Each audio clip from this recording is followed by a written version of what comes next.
Anong ginagawa ng maduming pulubing ito dito? Umalis ka! Mangangamoy ang tindahan! Ang bibig mo ang pinakamabaho dito. Bakit hindi mo gawing umalis ang bibig mo? Ang kapal ng mukha mo. Huwag kang matakot, Lola. Pumasok ka at mamili ng malaya. Tutulungan kita. Ang bait mong babae. Shuji, kahit na bumabagsak ka, huwag mong asahan na ang isang pulubi ay magliligtas sa benta mo. Sino ang nagsabing hindi ko kaya palakihin ang benta niya? Lahat ng damit sa tindahang ito, binibili ko lahat. Isang card na pinulot sa basura, kaya mo bang ipakita ito dito?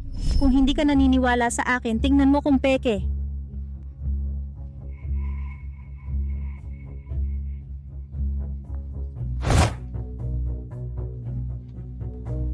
Ang balanse ng account ay 10 billion. 10 billion? Wow, ganito kalaki. Napakarami. Anak, lahat ng bibilin ngayong araw bilang sa iyong benta. Pero ang isang taong kasing talino at kasing ganda mo ay hindi dapat mag-aksaya ng talento sa lugar na ito. Lola? Sa totoo lang, hindi ako nakatapos ng kolehiyo. Hindi makahanap ng tamang trabaho. May resume ka ba, anak? O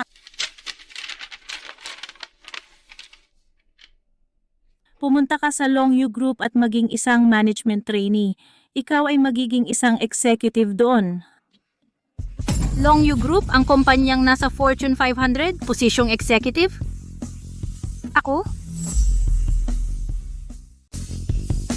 Mahal, umuwi ka at maghintay ng abiso.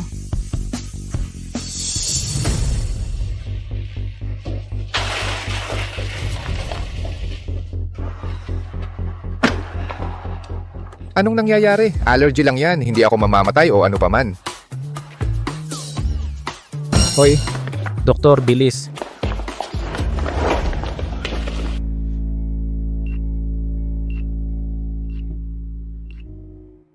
Ang iyong alcohol allergy ay lumalala.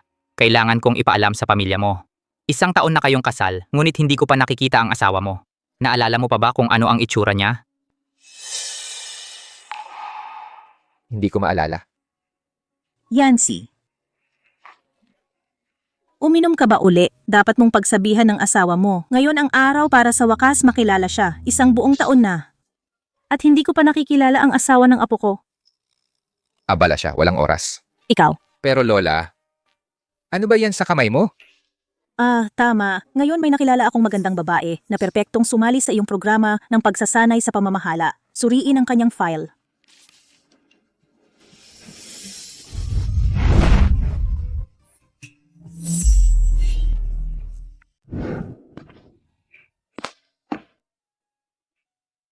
Kahit na may koneksyon ng matandang ginang, hindi pa ako nakatapos ng kolehiyo. Paano ako makakapasok sa isang kumpanyang Fortune 500?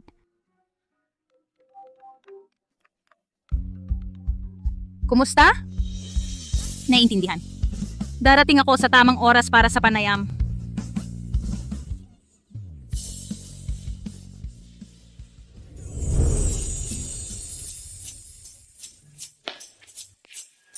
Kumusta? Narito ako para sa panayam. Kunan mo muna itong form. Pagkatapos, dumiretso ka sa hallway, kumaliwa sa dulo, tapos kumanan sa unang intersection, ang pinakaloob na conference room. Kaliwa tapos kanan o kanan tapos kaliwa.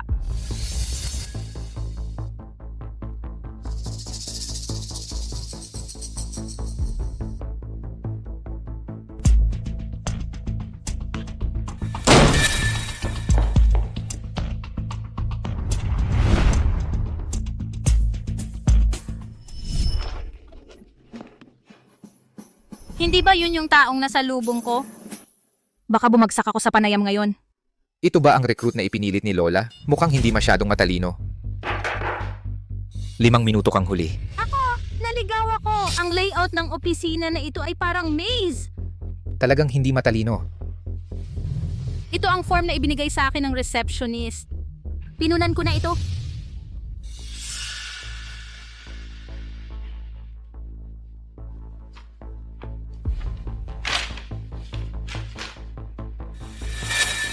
Error sa system? Bakit nila pinapunta ang isang hindi pa nakatapos ng kolehiyo para sa posisyong ito? Umalis ka na. Lumabas ka. Ang ibig kong sabihin, ikaw ang manatili. Ikaw lang ang i-interviewin ko, ang iba lumabas.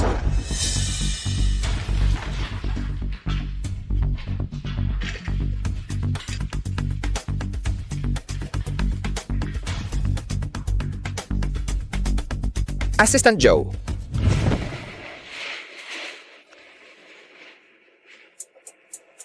Ito ang iyong pagsusulit. Uminom ka. Ha? Ang specialty mo sa resume ay pag-inom talaga. Tingnan ko gaano karami ang kaya mong inumin.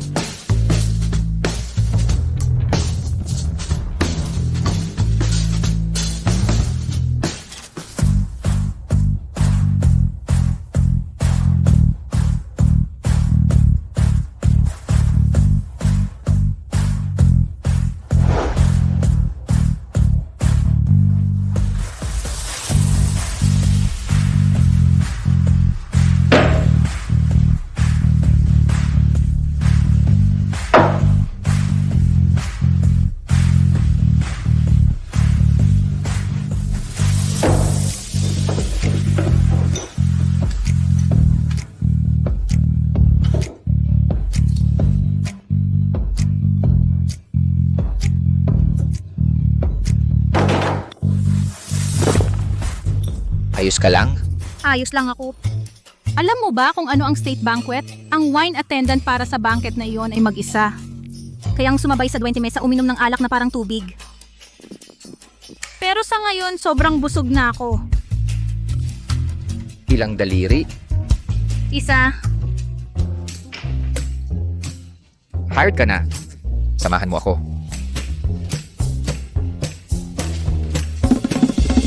Sino ang bagong interviewee? Si Mr. Lee mismo ang nag-interview sa kanya. Mukhang may special treatment siya. Isang college dropout. Paano siya nangahas na mag-isa kasama si Yancy? Manager Jiang, iproseso ang onboarding niya. Pagkatapos niyan, kita tayo sa mall agad. Sige.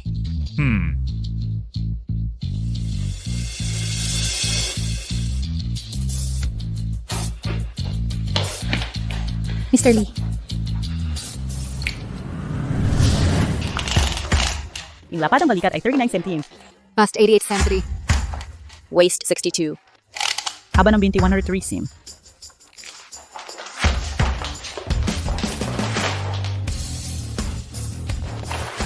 Posible bang si Mr. Lee ay interesado sa akin? May drinking party mamayang gabi. Sasama ka sa akin. Pagkatapos ng oras ng trabaho iyon. Kuripot na kapitalista. Sinamantala mo na ako.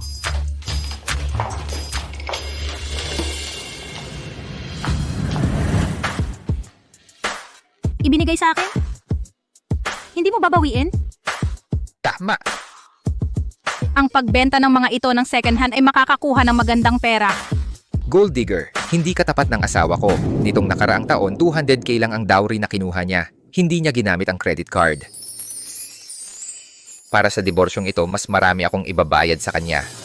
Siya nga pala, ang asawa ko ay kasing edad mo. Tulungan mo akong pumili ng mga regalo para ibigay sa asawa ko.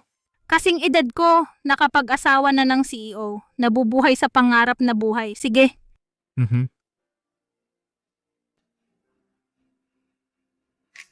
Magdi-divorce kami bukas. Dalhin ang marriage certificate.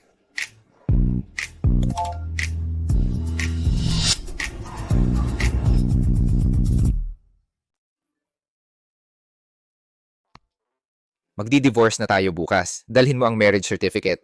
sige. Ano na naman? Pwede mong alagaan ang asawa mo, pero hindi ako pwedeng makatanggap ng mensahe mula sa asawa ko? May asawa ka na? Pagkatapos ng party mamayang gabi, ipasundo ka sa asawa mo. Hindi na, hindi ako malalasing.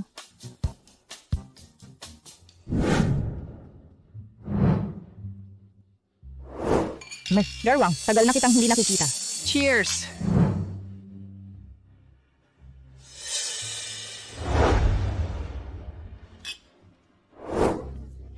Ang tagal na kitang hindi nakikita. Ang tagal na nga, Mr. Wang.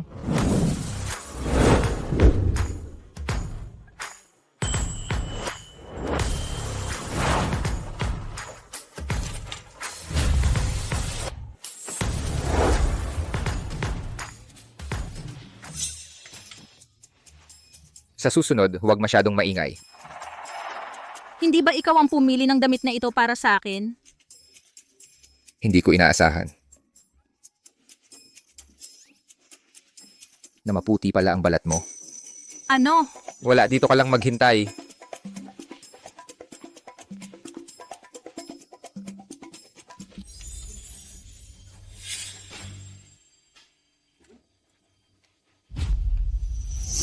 Ikaw ba ang asawa ni Mr. Lee?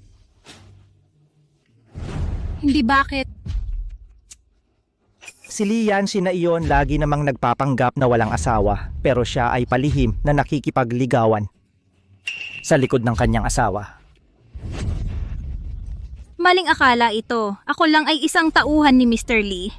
Alam ko na kung paano. Sa aming bilog, ang mga babaeng tulad mo ay laruan lang. Kung sasamahan mo ako, mamayang gabi, baka si Mr. Lee ay gagantihan ka mamaya. Matandang manyak. Ganito ka ba kasabik na ituring ang tao bilang laruan? May gumawa ba sa iyo na parang basura dati? Dahil hindi ka tinuruan ni Yancy ng maayos, ipapakita ko sa iyo kung ano ang tamang asal. Lalakas loob mong galawin ang tao ko. Hinahawakan mo ang mga tao ko. Bitawan mo, masakit pag-usapan natin ito. Pakawalan mo siya.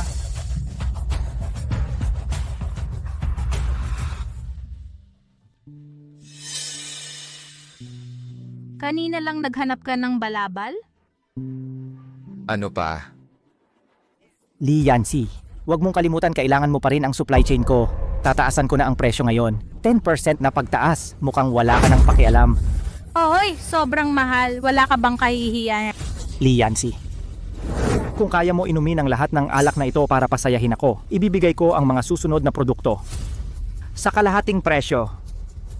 Ito ay ang pinakamalakas na whiskey. Ang pag-inom ng lahat nito ay maaring pumatay ng tao. Mukhang si Mr. Lee ay babagsak dahil sa babaeng ito. Ayaw mong uminom? Tama, ang maliit naming pera ay wala lang. Inumin ko ito! Dahil nagalit kita, hayaan mo akong uminom nito. Hindi pwede. Bilang empleyado ni Mr. Lee, umiinom ako para sa kanya. Ano ang problema? Hayaan mo siyang uminom, babae lang siya.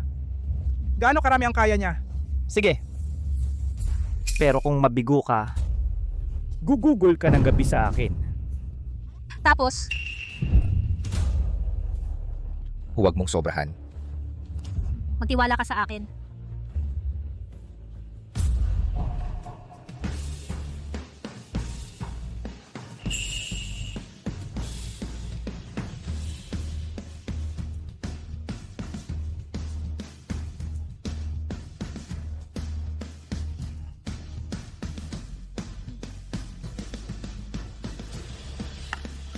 Umiinom ka pa rin yan? Ako. Ito. Isang babaeng bayani. Ikaw.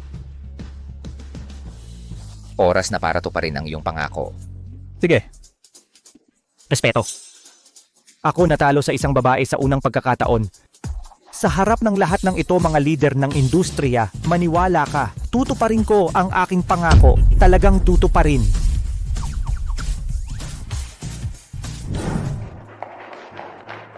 Mr. Lee, congrats sa deal.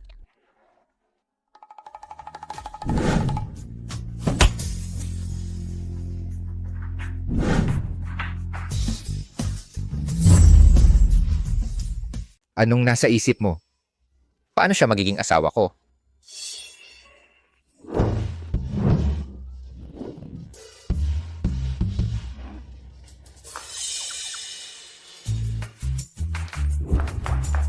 Baliw ka ba?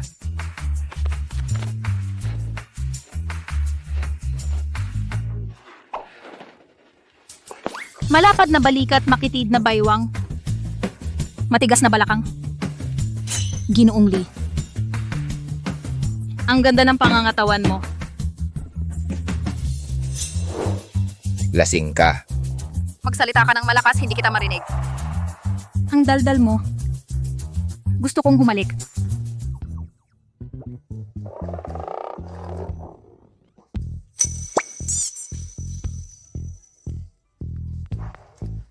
Kakaiba ang kilos mo. Nilagyan ng droga ang inumin. Shuji, tawagan mo ang isang tao. Ipatawag mo ang asawa mo para sunduin ka.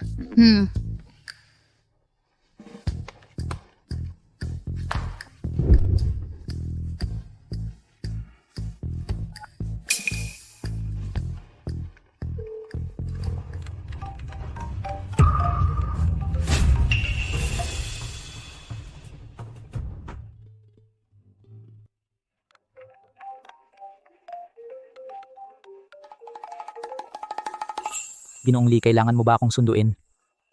Hindi na kailangan. Ang numerong yung dinadial ay kasalukuyang hindi magagamit. Hindi sumasagot ang asawa ko. Mukhang wala ring kwenta ang asawa niya. Bahala na. Chuji, nasaan ang bahay mo? Ihahatid kita sa bahay.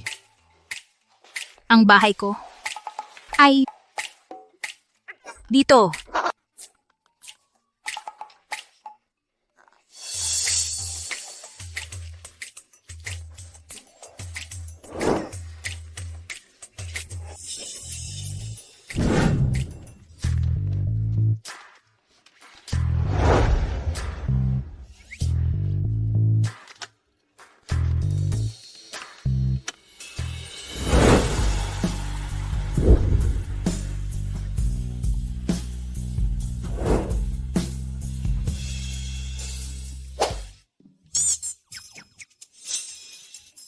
Ang tigas ng dibdib.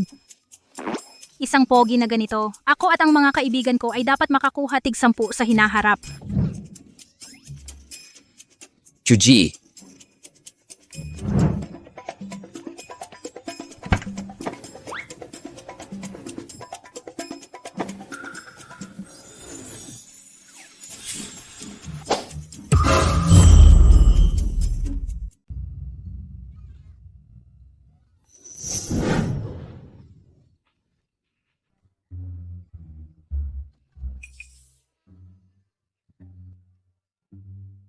Jilly, isinusumpa kong hindi na kita sasamantalahin muli. Pakiusap, bitawan mo na ako. hayaan kang manamantala ng iba. Wala kang pagkakataon.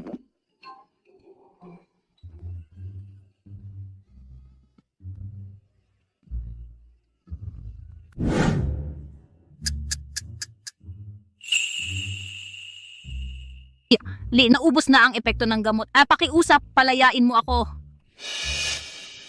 Gusto mo pa ba ng mga guwapong lalaki? Wala na. Pumapabagal lang ang mga lalaki sa aking paghawak ng espada. Pasensya na dito, Jilly. Nadumihan ko ang iyong suit. Ibabalik ko ito pagkatapos linisin.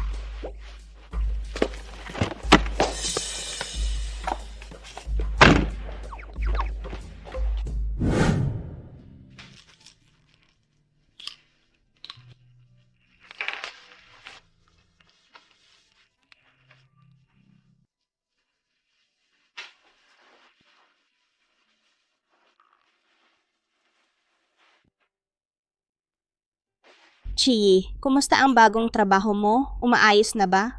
Mabuti naman. Mabait ang boss sa akin.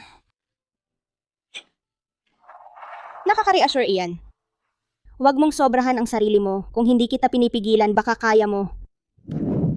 Oh, nanay. Hindi na naman ito. Pamilya tayo. Wala nang usapang pabigat. Mag-focus ka lang sa paggaling. Iwan mo sa akin ang pera. Ang iyong anak na babae ay marunong kumita. Mabuti iyan. Siya nga pala, nanay. Nasaan ang marriage certificate ko? Certificate? Tingnan mo ang drawer na yan. Pumunta ka at tingnan. Okay?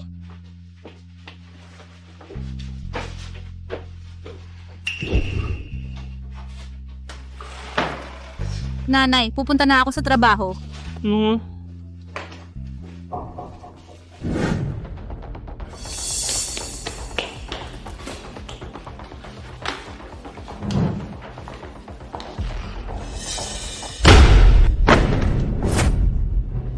Anong ginagawa mo? Huli ka na, hindi mo ba alam? Hindi ako huli. Eksaktong-eksakto ako. Hindi ba yan ang suit ni Jilly? Eksakto. Si Jilly ay nagsuot ng parehong suit kahapon.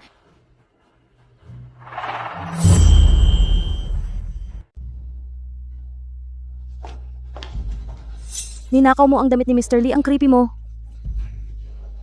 Huwag mong sabihing natulog ka na yakap ang kanyang damit magdamag. Misunderstanding lang to. Dinihan ko ang kanyang damit at balak kong ibalik. Katawa-tawa, lakas ng loob mong tawagan si Mr. Lee para patunayan. Sige, tatawag ako ngayon din.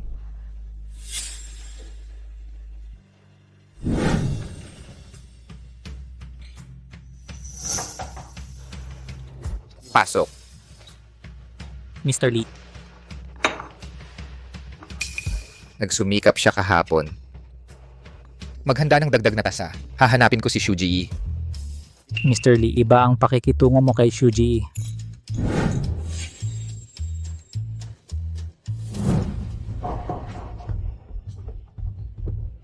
Wala ka namang number niya, 'di ba? Wala talaga. Pero ang landline ng opisina ng CEO baka gumana. Tatawag ako agad. Kapag napatunayan ko ang aking inosente, lahat kayo ay hihingi ng tawad. Kung hindi mo mapapatunayan, lumayas ka dito.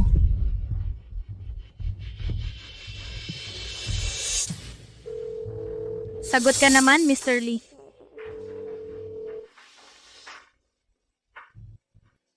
Ang numerong yung dinial ay hindi available. Iba ang mundo natin. Ako lang ay tool na tinatawag niya. Hindi ko siya maabot kapag kailangan. Malinaw na si Mr. Lee ay hindi sasagot sa iyo. Baka busy lang siya. Ang mga damit na ito'y ibinigay niya. Nagsisinungaling ka pa. Huwag mong akalaing hindi ko alam ang iyong intensyon. Linawin ko, kahit maghubad ka sa harap ni Mr. Lee, hindi ka niya titingnan. Galing sa karanasan? Naghubad ka ba sa harap niya at hindi ka niya pinansin? Ikaw, walang kahiyan. Ang pagsisante sa iyo ay hindi sapat. Hubaran ang kanyang damit at iparada siya. Ipakita sa lahat ang mangyayari sa mga nagnanasa kay Mr. Lee. Huwag mo akong hawakan. Ano pa ang hinihintay mo? Hubaran mo siya ngayon. Tigilan mo yan! Bitawan mo ako, huwag! Tigilan mo ako, pakawalan mo ako ngayon. Iwasan mo! Alisin mo ang kamay mo! Anong nangyayari dito?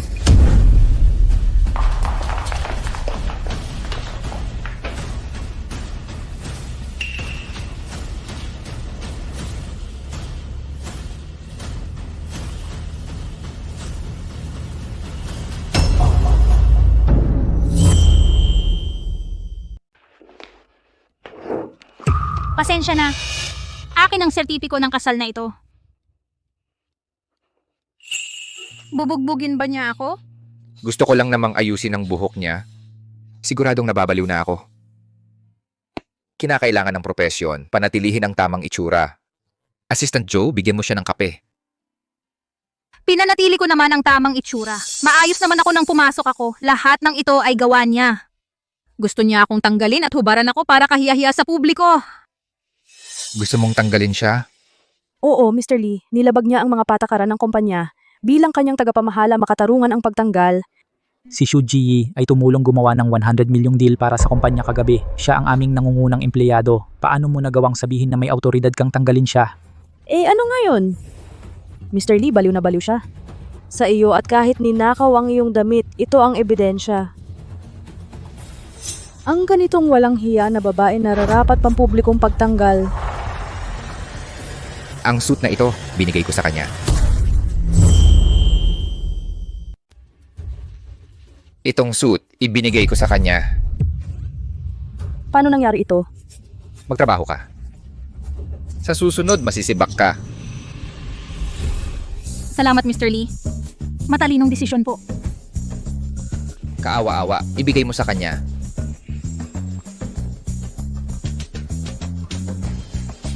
Bumalik na lahat sa trabaho.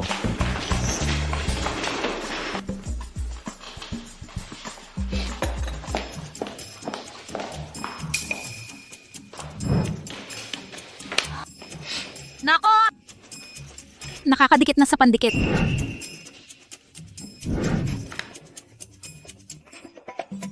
Mayroon ka pa bang marriage certificate? Invalid na ang akin. tapusin ito ngayon.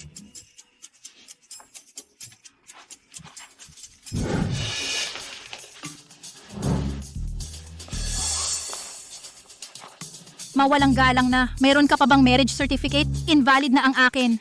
Nandito pa. Assistant Joe, meron pa ba akong marriage certificate?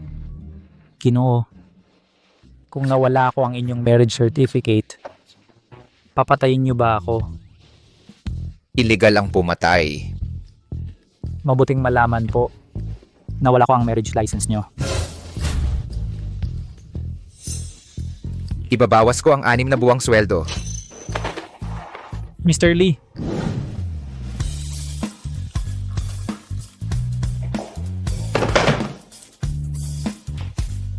Nakakapagod.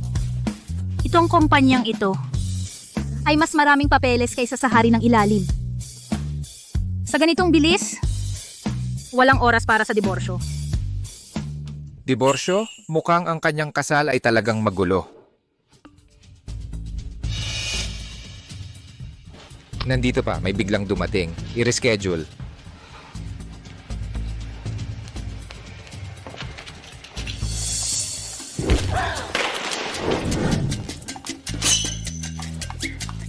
Bakit nakatitig ka lang? Nagpapasya kung ililigtas ka. O ang mga dokumento muna. Hindi ko kailangan ng pagliligtas.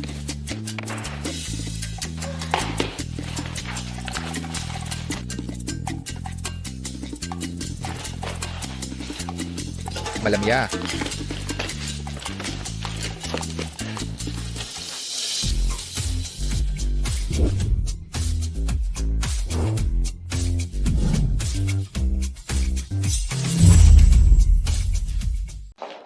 Shuji.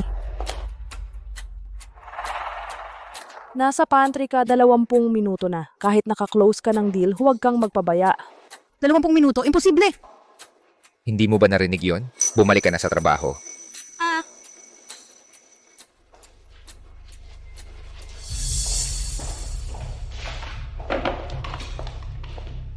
Ginoo, walang katapusan ng mga file na ito. Hindi ko matapos ayusin ang mga ito. Mag-overtime ka para ayusin. Kahit gaano pa late, tapusin mo at saka patayin mo ang kuryente pagkatapos ng trabaho. Naiintindihan ko. Bukas, ihatid sa opisina ni Shuji isang coffee machine at beans. Ha? Sa susunod, hindi ko natitiisin ang mababang grade na instant coffee na natapon sa akin ulit. Ang baho. Mr. Lee, aminin mo na lang na nagmamalasakit ka sa kanya. Ang mga dahilan mo ay masyadong kaawa-awa.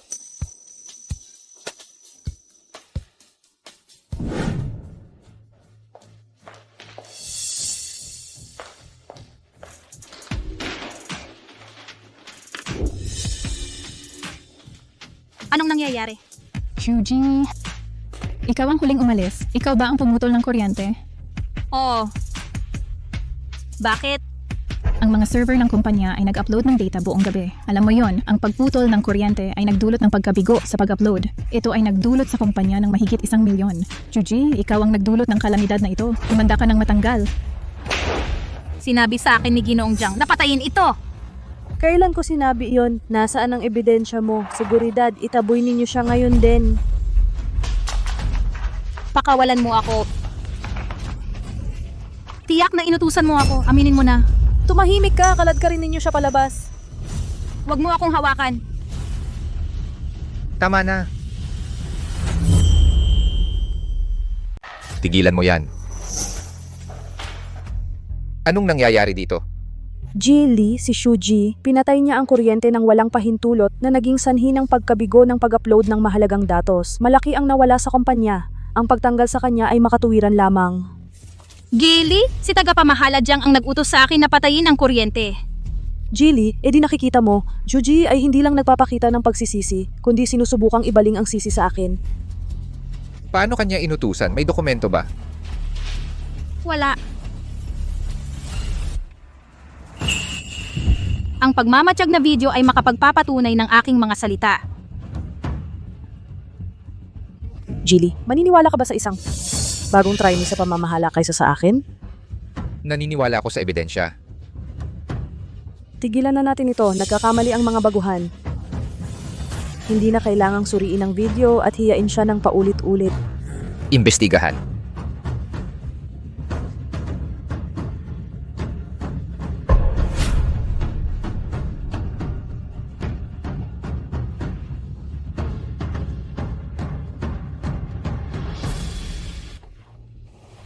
Buti na lang walang tunog ang video. G. Lee, ini-instruct ko si Shuji tungkol sa mga tungkulin sa trabaho. Sinamantala niya ang pagkakataong ito para siraan ako. G. Lee, ang pagmamatsyag ng ating kumpanya ay hindi dapat ganyan kaluma na walang tunog, di ba?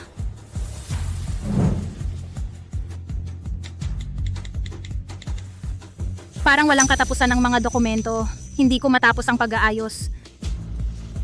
Magtrabaho ng dagdag oras para maayos ang mga ito. Kahit gaano pa kahuli, tapusin mo at tandaan mong patayin ang kuryente pagkatapos ng trabaho. May sasabihin ka pa ba, Ginoong Lee, ako.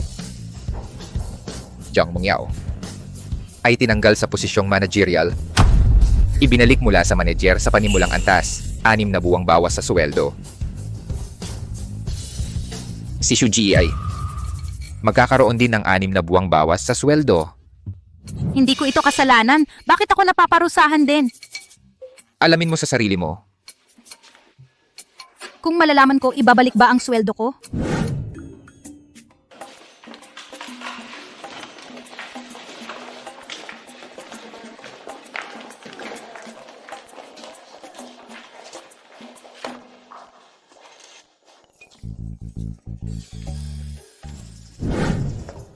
Wala.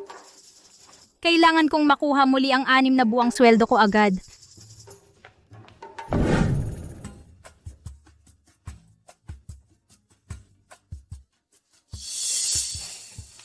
Lola, umuwi na po kayo. Kapandito po kayo, hindi ako makapag-focus ng maayos sa trabaho ko. Kakadating mo lang at gusto mo akong paalisin? Malungkot at naiinip ako. Sa bahay hindi ako makatulog mag-isa. Lola? Bakit kayo narito? Ang inyong Ginoong Lee ay apo ko. Bakit hindi ako dapat narito? Mukhang sapat na ang dedikasyon mo para bisitahin. Ang inyong CEO pagkatapos ng oras ng trabaho. Nasaan ang iyong asal? Hindi ka ba kumatok? Paumanhin. Nagmamadali ako kanina. Dapat ba akong kumatok ng maayos?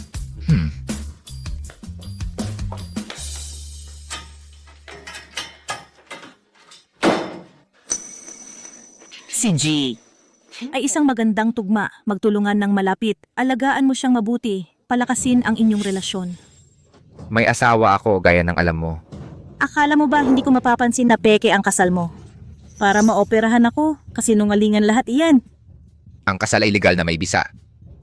Si Shuji ay isang taong hindi ko matiis. Ano ang problema sa kanya? Bakit ayaw mo sa kanya? May asawa siya. Hindi angkop ang ginawa ko kanina. Hayaan mo akong magtimpla ng tsaa para sa kanilang dalawa. Baka makatulong yon.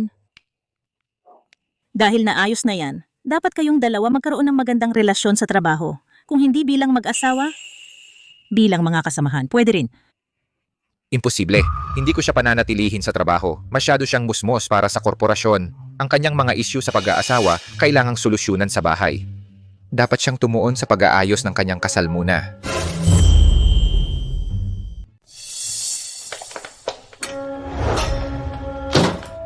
Anong ibig mong sabihin?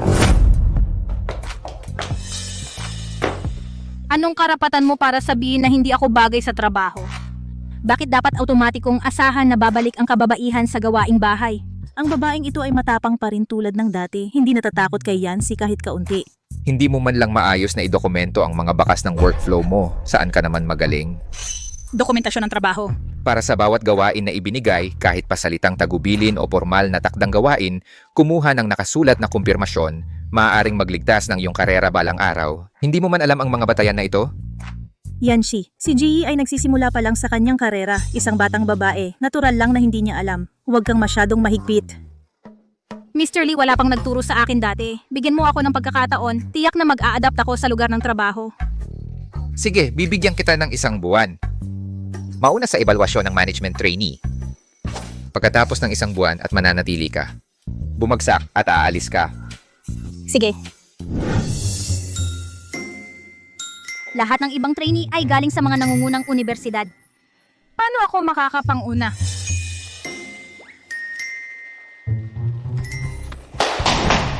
Pansinin lahat, ang ebalwasyon ng management trainee ay inanunsyo. Magtipon ang mga trainee para sa pagpapangkat.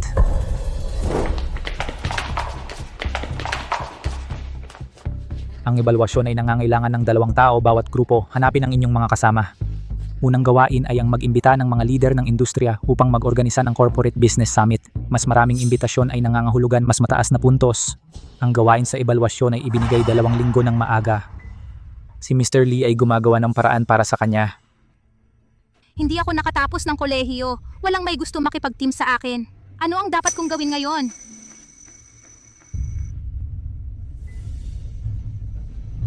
Shuji, mag-partner tayo. Umalis ka. Makipag-team ka sa akin. Ako ang magdadala sa atin sa tagumpay. Makipag-partner ka sa akin. Makipag-team ka sa akin. Piliin mo ako. Ang hindi nakatapos ng kolehiyo ang sikat ngayon? Pag-iisipan ko yan. Sige, huwag kalimutang sunduin ako.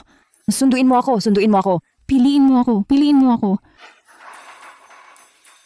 Padaan lahat. Kailangan ko ng espasyo.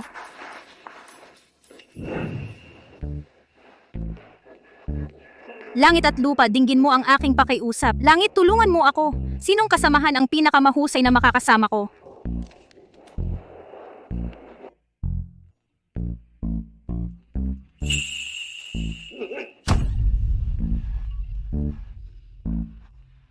Tinakot mo ako. Ginong Lee, bakit ka nananakot? Para sa isang mahalagang desisyon, ipinaubaya mo ito sa tadhana? Dapat ko bang ipagkatiwala ito sa iyo na lang? Sige, pipili ako para sa iyo.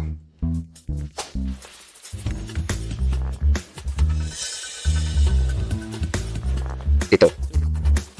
Pinakamababang kwalifikasyon, pinakakaunting karanasan, perpektong tugma para sa iyo. Mababa ang tingin mo sa akin? Sino ang may pinakamahusay na edukasyon at karanasan? Blisisi. Sige, siya na.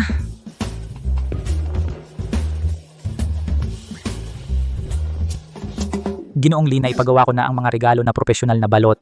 Ikaw ba ang magde-deliver ng personal? Pagkatapos mong paulit-ulit siyang iwan, kailangan ang tamang paghingi ng tawad. Binigay ko sa iyo ang kanyang address. Huwag mong sabihing na wala mo rin.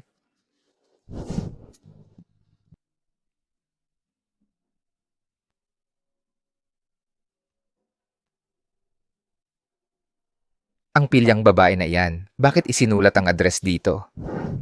Hindi naman. Madaling hanapin. Ginamit ko lang ito bilang pantakip sa mesa.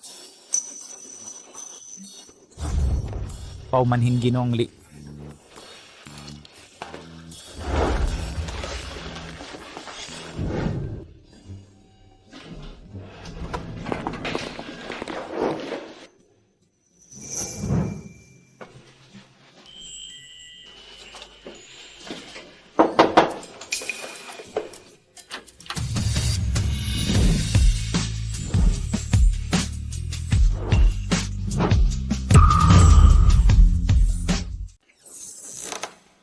Sino ang hinahanap mo? Mahal, sino yan? Ewan, 2 weirdo. Lumabas ka. Ngayon.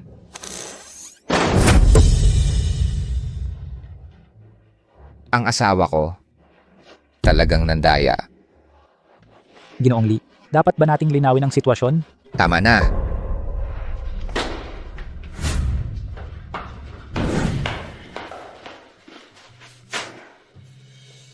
Dapat pinili mo ang ikalawang palapag. Itong penthouse ay maluwang. Ang pagtatapon ng basura ay tumatagal ng napakatagal. Ginoong Lee, Assistant Joe, anong pakay mo rito? Nagdala kami ng mga regalo para kay Madam. Itapon ito kasama ng basura. Itapon? Pero ito ay pinili para sa iyong asawa? Tigilan mo na ang pagtatanong. Dahil pinili mo sila, itago mo lahat.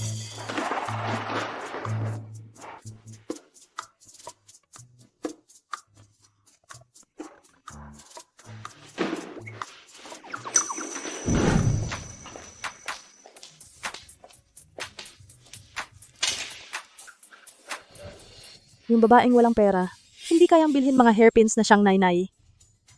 Tiyak na galing kay Ginoong Lee mga limos. Chuji, dahil hindi mo alam ang iyong lugar, asahan mong walang awa.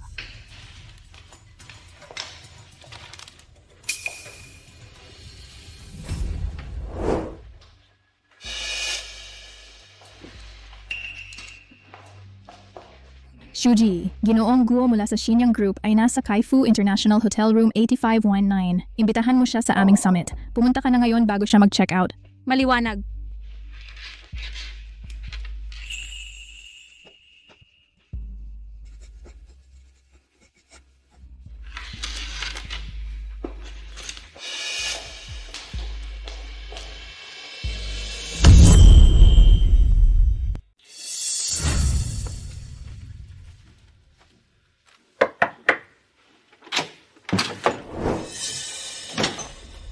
Mr. Guo, kumusta? Ako si Shuji mula sa Longyu Group. Pumunta ako rito ngayon para imbitahan ka sa dumalo sa aming...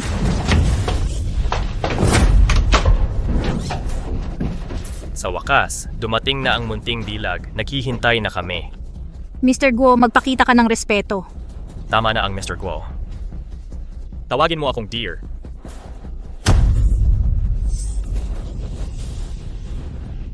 Hindi pa ako nagsasaya. Alis ka na ba?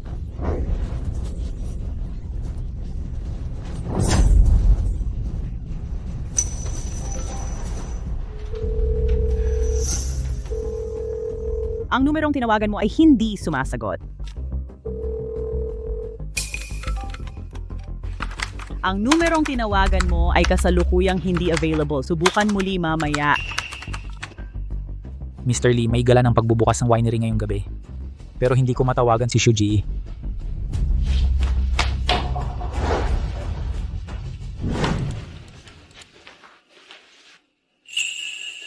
Nasaan si Shuji?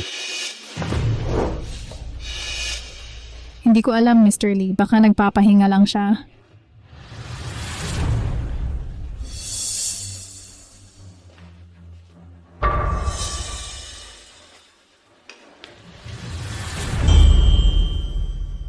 Shuji. Miss Shu, Shuji. Mr. Lee, ito ang footage ng corridor ng hotel. Gusto ka naming imbitahin sa aming business summit. Sa itaas. Shuji.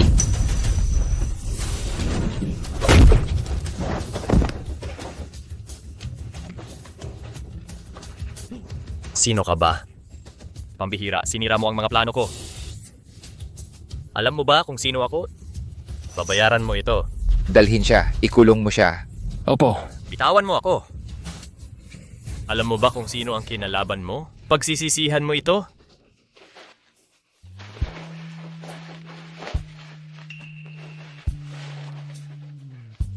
Okay ka lang ba? Mr. Lee. Pwede ba akong magreklamo? Lisisi. Mr. Lee, siya ang may pakana. Sinabihan niya akong makipagkita kay Mr. Go. Mr. Lee, pinaparatangan niya ako. Huwag mong isipin na pareho pa rin akong madaling utuin. Laging magtago ng ebidensya. Alam ko yan.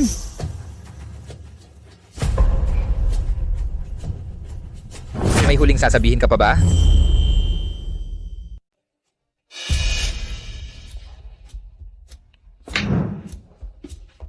Ginoong Lee, si Ginoong Guo ay talagang nasa Kaifu International Hotel ngayon.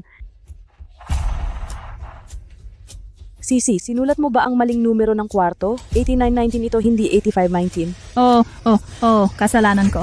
Lisisi. Bawasan ng 50 puntos sa ebalwasyon ng trainee. Ginong Lee.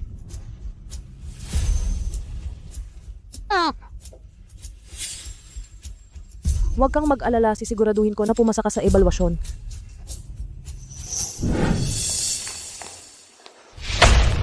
Shuji, dahil napakahusay mo, ang presentasyon ng ebalwasyon sa'yo na ang lahat. Ang presentasyon ang may pinakamataas na timbang. Bakit mo ibibigay sa akin ang pagkakataong ito? Nagpaplano ng panibagong daya para ako'y dayain? Shuji, sobra kang mayabang. Paano naman ang simpleng? Presentasyon naman lolo ko sa'yo? Kunin mo o hindi? Sige, gagawin ko. Anong ginagawa mo? Pupunta sa arkibo para sa pananaliksik. Ang pag-akseso sa arkibo ay nangangailangan ng katayo ang regular na empleyado. Gamitin ang pampublikong aklatan para sa iyong pananaliksik. Kaya ito ang bitag. Ang maliit na hadlang na ito ay hindi ako mapipigilan. Hindi mo makukuha ang iyong tawa ngayon.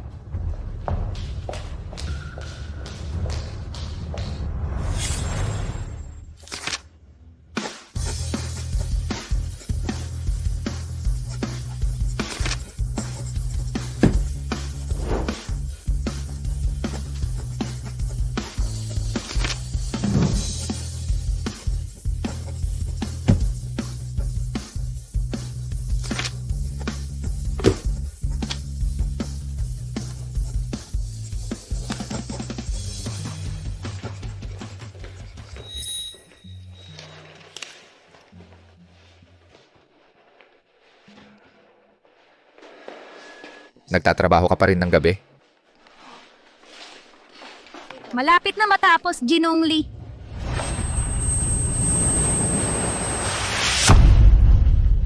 Chuji?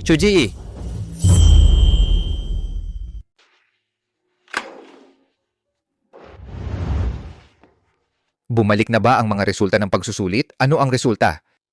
Unang beses kitang nakita na ganyang ka nag-aalala tungkol sa isang junior na empleyado. Maaring Bumalik tayo sa usapan. malnutrisyon, literal na pinapagod niya ang sarili hanggang sa mamatay. Tingnan mo kung paano mo sinasamantala ang kawawang babae. Umalis ka na kapag tapos ka na. Sige, ginagamit mo at itinatapon ng mga tao. Walang pusong kapitalista.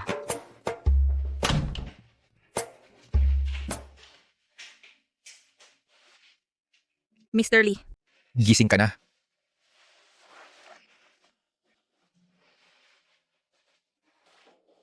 nasaan ako? Nahimatay ka. Nasa ospital tayo. Hindi ko pa tapos ang presentasyon. Huwag gumalaw. Dinala ko ang iyong laptop. Magtrabaho ka na lang dito. Ang thoughtful mo naman.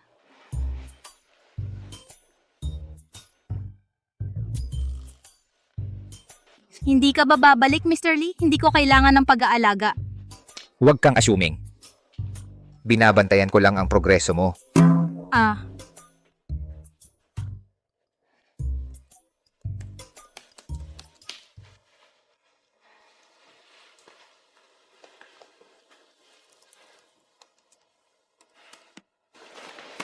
May mali sa lohika dito.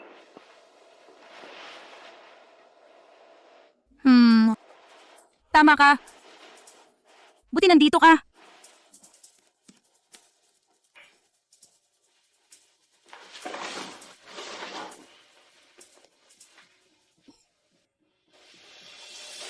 Mr. Lee, in-order mo ba ng espesyal ang mga prutas na ito para sa akin? Ang mga fruit platter na ipinadala sa pamamagitan ng eroplano ay hindi sariwa. Kung ayaw mo ng sayang, ikaw na ang kumain. Oh.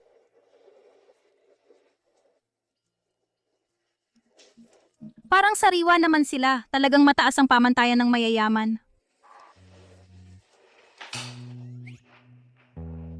Ubos lahat ng prutas. Naunawaan ko.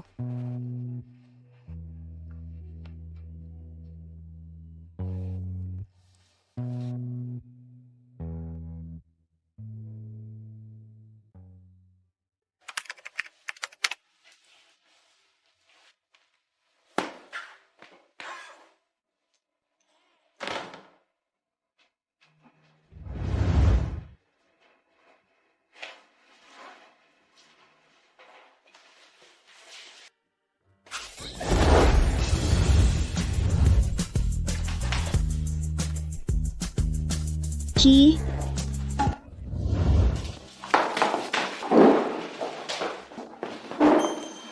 Nanay, bakit bumisita ng ganito kahuli? Kalokohan, hindi ka mabuti. Paano ako hindi pupunta? At sino naman ito? Magandang gabi, ma'am. Ako si Lee Yancy, ang employer ni GE. Tawagin mo na lang akong Yancy. Mr. Lee, kasing galing mo raw sabi nila. Salamat sa pag-aalaga sa kanya. Ginagawa ko lang ang trabaho ko bilang boss niya. Gabi na, Mr. Lee, dapat umuwi ka na. Ako na ang bahala kay GE simula ngayon. Sige, kontakin mo ako para sa kahit ano. Bayad na ang mga bayarin sa ospital.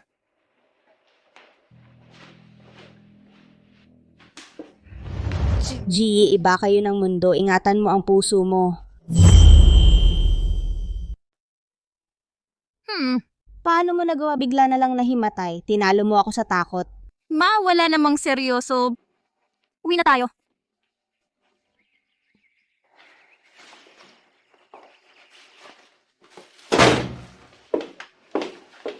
Chi, kagalingan mo lang.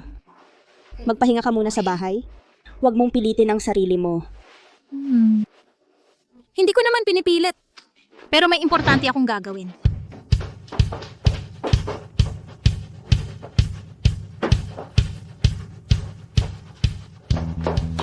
Kailangan kong asikasuhin ng isang bagay. Ano ba itong bata na ito?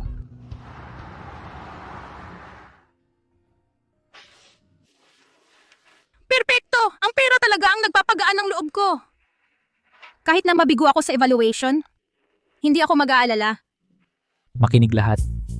Sa loob ng 10 minuto, mag-uulat ang mga management trainee sa conference room. Magsisimula na.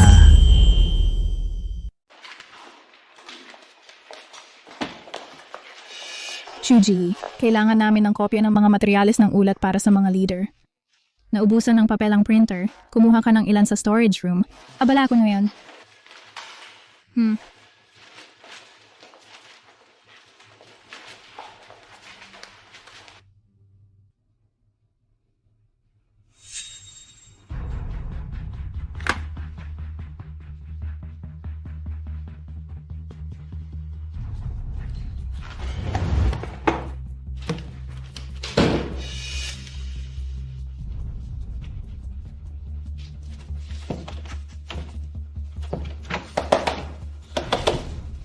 Tao po, may tao ba? May makakapagbukas ba ng pinto?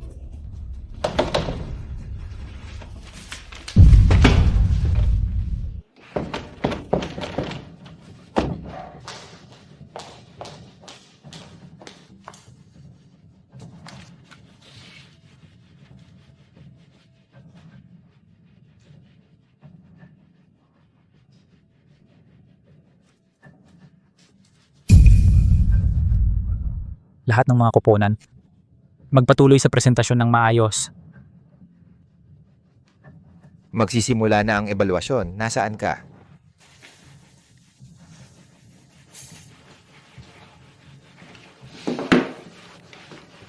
Hanapin si Shuji. Unang grupo. Bakit nandito si Lee Sisi? Nasaan si Shuji? Malamang tumakas sa huling minuto. Magami na, mahal na leader, mahal na mga kasamahan, magandang hapon. Ako ang tagapagpresenta ngayon, Lee Sisi. Narito ang aking mga slide ng presentation. Alam kong hindi dapat ako masyadong mag-push, pero ang ma-frame ng ganito ay sobrang nakakainis.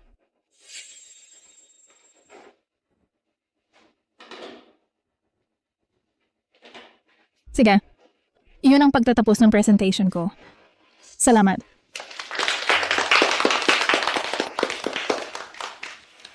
Tiyak na alam ni Shuji na hindi siya makakapantay kay Lee Sisi, kaya hindi siya pumunta.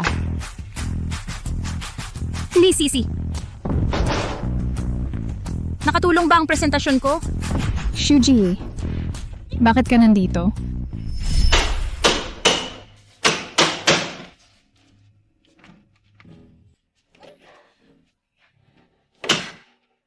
Ang ganda ng quality ng pinto na ito. Medyo maganda pala.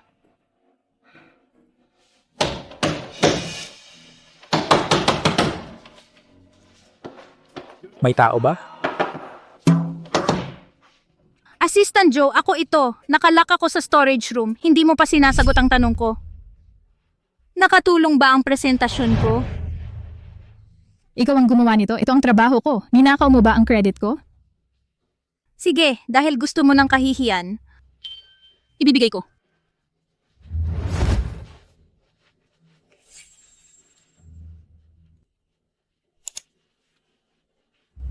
pwedeng i-check ng lahat ang daily work reports ko.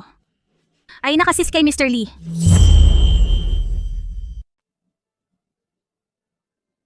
At ikaw? Meron ka bang patunay na ikaw ang gumawa ng PPT na ito? Ako, Akala mo ba hindi ko alam na ang insidente sa hotel ay gawa mo rin? kalokohan yan. Si Lee Sisi ay niloko ang mga kasamahan at inangkin ang gawa ng iba bilang kanya. Siya ay pinaalis na at blacklistan ng Longyu Grupo. Mr. Lee, nagkamali ako. Kakagraduate ko lang mula sa isang top college. Kung ma-blacklist ako, masisira ang career ko. Mr. Lee, pakiusap, huwag. Tungkol kay Shuji, pumasa siya sa ebalwasyon at itinalaga bilang pinuno ng paparating na business summit. Hindi ito patas. Ang iba ay hindi pa nagpapresenta ng kanilang gawa. Kailangan naming makarinig ng paliwanag. Sino ka? Humihingi ka ng paliwanag sa akin? Sa buong ebalwasyon, si Shuji lang ang nagsumite ng mga daily report kay Mr. Lee. Lahat ng kanyang research materials ay independiyenteng nakolekta mula sa mga pampublikong aklatan. Ang kanyang mga natuklasan ay lumampas sa nilalaman ng aming internal database. Wala sa inyong mga tinatawag na achievements ang tumutugma sa kanyang performance. Ang kanyang appointment bilang summit lead ay nararapat lamang. Hindi ko alam na si Mr. Lee ay ganito pala kaprotektibo. Hindi ko hahayaan si Shuji na magnakaw ng pansin muli. Ipapansin ko kay Mr. Lee ang aking mga kakayahan. Susunod na grupo, ituloy ang report ninyo.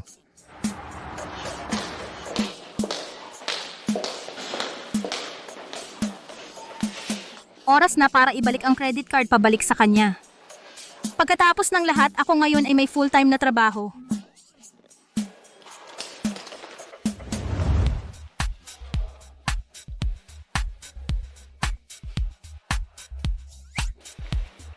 Na-promote ako. Tara kumain tayo, ako ang magbabayad.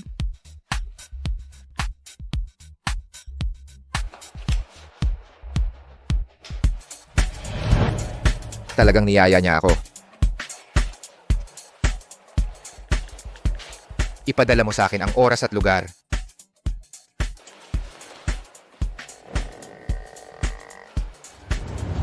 Amoy pagod sa trabaho. Akala niya naghihirap ako sa trabaho.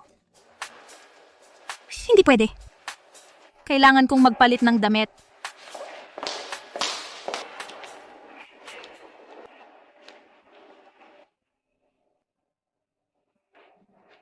Anong kulay ang suot mo? Hindi kita makita. Itim na trench coat.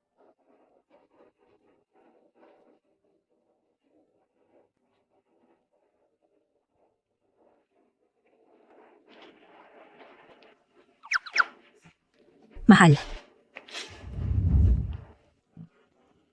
Mr. Lee? Ikaw pala. Pasensya na. Napagkamalan kita ng ibang tao. Napagkamalan? Hindi ba ikaw ang nag-imbita sa akin dito? Bakit naman kita iimbitahin? Ang appointment ay para sa... Amo. Paumanhin talaga. Nasend ko ang mensahe sa maling tao. Ang gusto kong i-message ay ang asawa ko. Pero hindi sinasadyang nasend. Sa iyo. Kaya pala ang sosyal ng suot mo. Eksakto. Mr. Lee, dahil nandito ka na hayaan mong ipasyal kita. Ililibre kita ng hapunan. Kaya mo ba yan? Wala kang dapat ipag-alala. Kumuha kami ng lana mula sa tupa. Kaya ibinenta ko lahat ng regalo na binigay mo sa akin. Lee! Ano bang problema mo? Huwag mo akong kausapin. Bakit bigla kang nagalit?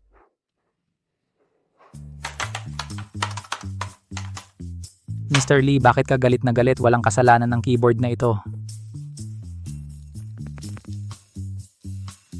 Hindi lang si Shuji ang umiwas sa paglilibre sa akin. Ibinenta pa niya lahat ng mga bagay na binigay ko sa kanya. Wala ba talaga siyang pakialam sa akin?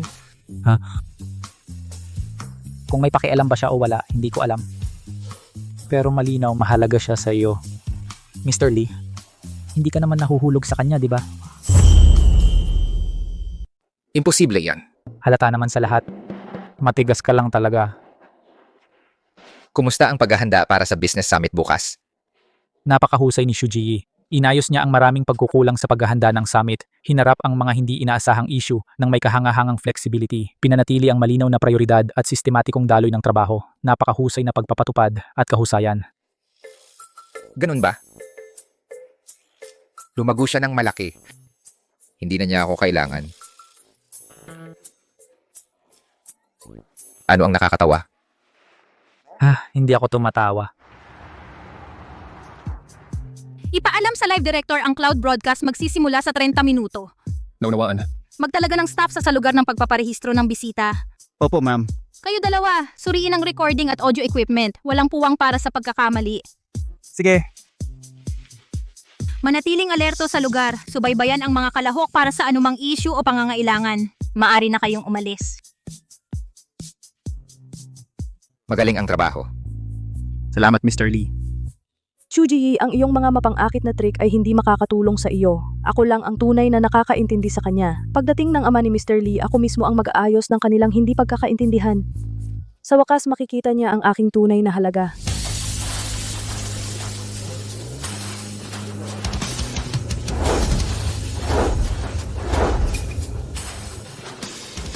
Senior Mr. Lee, narito para suportahan ang event ng iyong anak.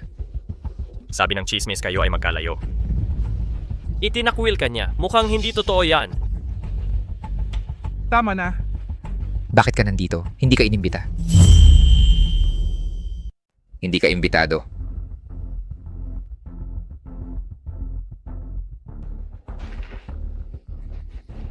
Pero may nagpadala ng imbitasyon mo direkta sa aking mesa sa opisina. Kung hindi ako dumating, hindi ba iyon magmukhang wala akong puso? Sino ang nagpadala? Mr. Lee, inimbita ko si Senior Mr. Lee. Sabi ng mga chismis, may alitan kayo. Pero bilang mag-ama, anumang hindi pagkakaintindihan tiyak na malulutas. Bukod pa rito, inimbita ko rin ang nakababata mong kapatid. Ikaw ang nag-host ng summit na ito, hindi mo kami inimbita. Sa palagay mo, masyadong hamak ang venue na ito para sa iyong mga pamantayan? Mayabang. Mr. Lee, paano mo tatanggihan ang aking mabuting kalooban? Yancy, tingnan mo. Hindi ka nagpakita ng taktika ng isang empleyado. Si tatay ang namumuno sa Lee Group. Paano magkakaroon ng ganitong kaganapan kung wala siya? Ang summit na ito ay mukhang kulang sa pondo. Kahit nasa Fortune 500 ang Long Yu, kulang ito sa siglong pundasyon ng Lee Group. Hindi pa ito matatag. Kilala mo ang kumpanya ko? May narinig ako. Pero ang pagtatayo nito mag-isa, sa ganitong laki, ay kapuri-puri. Bumalik ka sa Lee Group, magsimula sa pinakaibaba, at maaari mong mamanahin ang lahat sa tamang panahon. Tatay, ipinangako mo sa akin na ako ang magmamana ng kumpanya. Nakita mo kung paano ito ninanais ng iba. Pero ako ay nasusuklam dito. Lee Yancy, anong kapal ng mukha mong magsalita ng ganyan sa akin? Huwag kang magalit, tay. Hindi sulit na sirain ang iyong kalusugan dahil sa isang taong tulad niya. Lee Yancy, wala kang respeto sa mga nakatatanda. Huwag mong isiping ang pag-alis sa pamilya para simulan ang Long Yu Group ay nagpapaspesyal sa iyo. Sasabihin ko sa iyo, sa aking paningin wala ka pa ring kwenta. Tigilan mo ang pag-arte na malakas dahil sa iyong katandaan. Ikaw at itong mapanlinlang na ahas maaaring magtrabaho ng 3 buhay at hindi makahabol sa 1% ng tagumpay ni Yancy. Tungkol naman sa'yo, na may pulot-pukyutan ng mga pakana. At isang mukha napakadiri na nakakagalit sa mga lalaki at nawawalan ng regla ang mga babae. Ano ang nagbibigay sa iyo ng karapatan para ihambing ang iyong sarili kay Yancy? Ikaw. Sino itong bastos na babae? Hindi ito tungkol sa iyo. Umalis ka dito! Hanggat nandito ako, malaya siyang magsalita. Kayo ang dapat umalis. Walang utang na loob na anak. Tay, kumalma ka. Yancy, mag-iwan ka ng espasyo. Para sa mga susunod na pagkikita, kung patuloy mong tatanggihan ang ugnayan ng pamilya, huwag mo kaming sisihin kapag kami tumigil na sa pagpipigil. At ito kaawa-awa ninyong summit, walang gustong dumalo. Buti nga, tara na tay.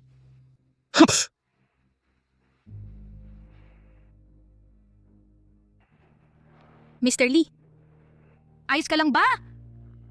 Huwag mo akong ipagtanggol. Kaya ko ito. Hindi mo naiintindihan. Ako ay mabangis na tagapagtanggol. Hindi ko mapigilan ang sarili ko. Nakuha ko. Medyo masigla.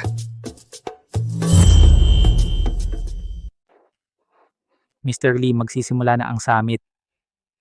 Lahat umupo na kayo. Pupunta muna ako sa banyo. Sige.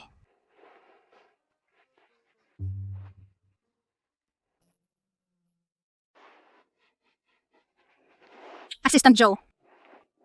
Ang sitwasyon ng pamilya ni Mr. Lee ay tila masalimuot. Ang ama ni Mr. Lee ay nandaya sa kasal at nagkaroon ng anak sa labas. Si Lee Cheng iyon na nakita natin kanina.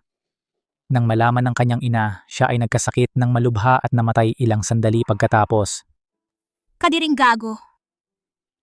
Sa edad na 18, si Mr. Lee ay pumutol ng ugnayan sa kanyang ama, nangako na tatanggihan ang kanyang mana at isinumpa na ang kanyang sariling korporasyon ay hihigit sa Lee Group sa mga nagawa. Mahirap ang pinagdaanan ni Mr. Lee.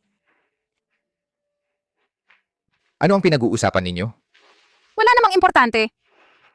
Ang muling pag-issue ng marriage certificate ay naka-schedule ngayong hapon. Pupunta tayo pagkatapos ng summit. Naiintindihan. Actually, Mr. Lee, kailangan ko rin na muling mag-issue ng aking certificate. Sabay na tayo? Kukuha ka rin ng sayo? Ang paglalakbay kasama ang aking amo sa oras ng trabaho ay hindi ko na kailangan mag-leave. Hindi na kailangan mag-leave. Alam mo kung paano binabawasan ng mga leave days ang aking sahod. Kaawa-awa.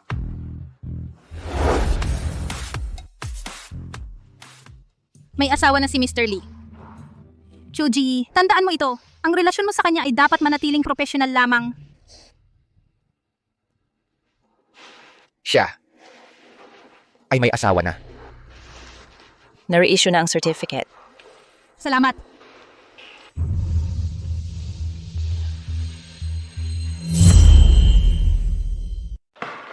Ginoong Lee, may mali.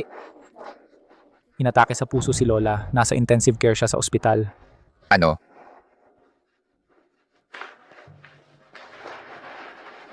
Maayos naman si Lola. Paano nangyari ito? Gusto ni Senior Mr. Lee na ilipat ang kanyang shares kay Lee Cheng. Tumanggi siya. Sabi niya para sa iyo ito. Nagkaroon sila ng malaking argumento at saka sumuko ang puso niya. Bilisan mo.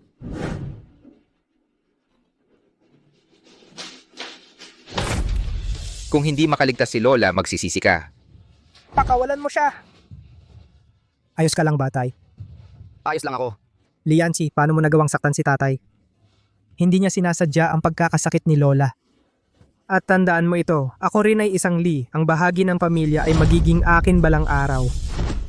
Hindi ka karapat dapat tumawag sa kanya na Lola. Lianchi, bakit nagkaroon ako ng anak na tulad mo? Wala kang pagkakatulad sa kapatid mo. Kapatid? Isang anak sa labas mula sa iyong pagtataksil? Hindi ko kikilalanin ang pagkakaroon ng kapatid na tulad nito. Ikaw! Lianchi, hindi ka ba nagkaroon ng relasyon kay Shuji? Paano ka nangahas mangaral sa akin at kay tatay? Wala kaming relasyon ni Shuji. Tama na. Tigilan mo na ang pagpapanggap sa harap namin. Akala mo ba bulag kami? Ang paraan ng tinginan ninyong dalawa ay halos umaapaw sa pag-ibig.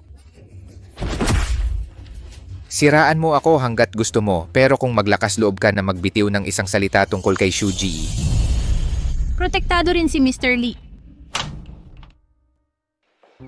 Kumusta si Lola? Stable na siya, pero huwag mong hayaang ma-stress siya ulit. Kung hindi, kahit ang Diyos hindi na siya maililigtas.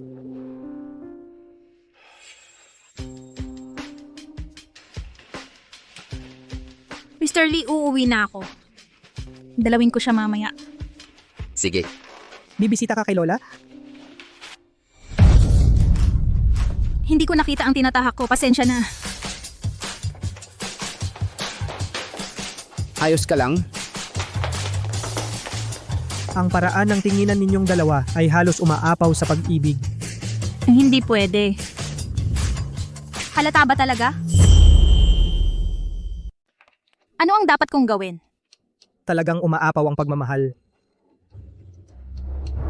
Shuji, mula ngayon maliban kung may kinalaman sa trabaho, limitahan mo ang iyong pakikipag-ugnayan kay Jilly. Ang paraan ng pagtingin ninyo sa isa't isa ay talagang umaapaw ng pagmamahal.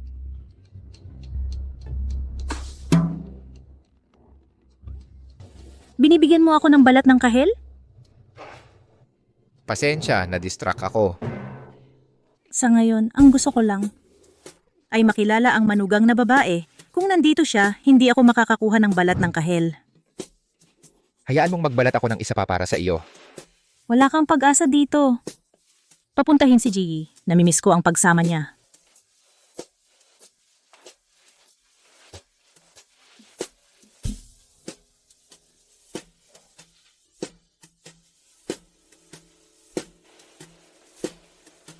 G, Lee, busy ako sa trabaho kamakailan. Maliban kung apurahan, huwag mo akong kontakin. Paalam muna. Kumusta? Ano ang ginawa mo para magalit siya? Walang intentional. Sabihan mo siya na may mahalagang bangkete ngayong gabi. Makikita natin ang tunay niyang pagkatao. Mr. Lee, masaya akong makipagnegosyo sa'yo. Ganoon din sa akin. Una na kami. Paalam. Mr. Lee, ang sarap ng patong ngayon. Chuji, Ha? busy ka ba kamakailan? Bakit mo ako ini-ignore? Mga trabaho lang sa opisina. Kung hindi ako nag-aalala, masasaktan ka sa bangkete, hindi sana ako pumunta. Pero hindi ka man lang uminom, puro pato lang ang kinakain mo. Tama na. Ihahatid kita sa bahay. Pero Mr. Lee, kailangan ko pumunta sa banyo. Mauna na kayo, baka matagal ito.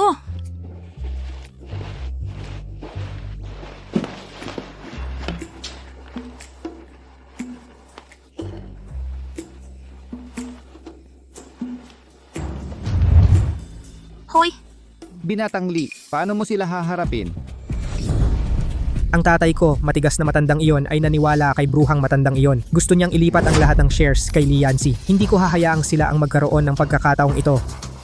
Ako'y binago ang kanyang mga suplemento. Ngayong gabi, Ang galing mo panalo. sino yan?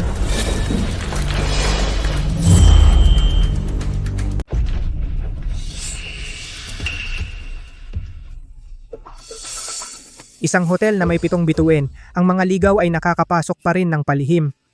Ano ang problema sa kanilang pamamahala? Binatang Lee, mula ngayon ikaw na ang nag-iisang tagapagmana ng ari-arian ng pamilya Lee. Bakit mo papakialaman ang ligaw na kuting?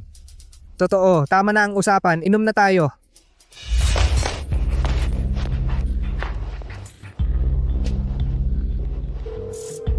Ginoong Lee, Narito ako. Ginoong Lee, bilisan mo, bumalik para iligtas si Senior Ginoong Lee. Narinig ko si Lee Cheng na nagbabalak lasunin ang mga suplemento ni Senior Ginoong Lee. Umalis ka.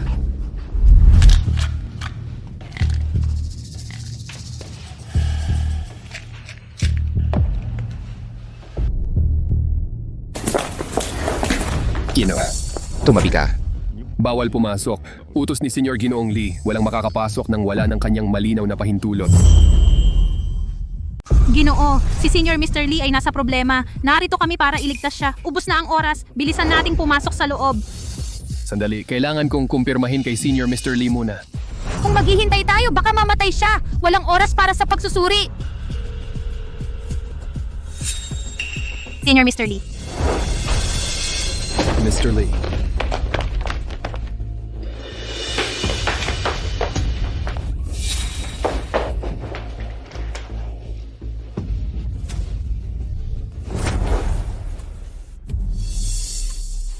Tatay, maganda ka naman. Bakit ngayon na ospital? Lee Yancy, ikaw ba? Ikaw ba ang gumawa nito? Si tatay ay perpektong malusog noong umalis ako kaninang umaga. Mag-isip ng mabuti bago gumawa ng hakbang. Ang iyong kayabangan ay hindi magtatagal. Doktor, kumusta ang aking ama?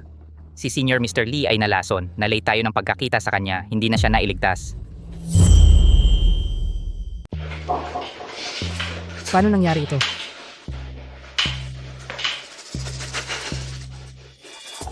Hahaha.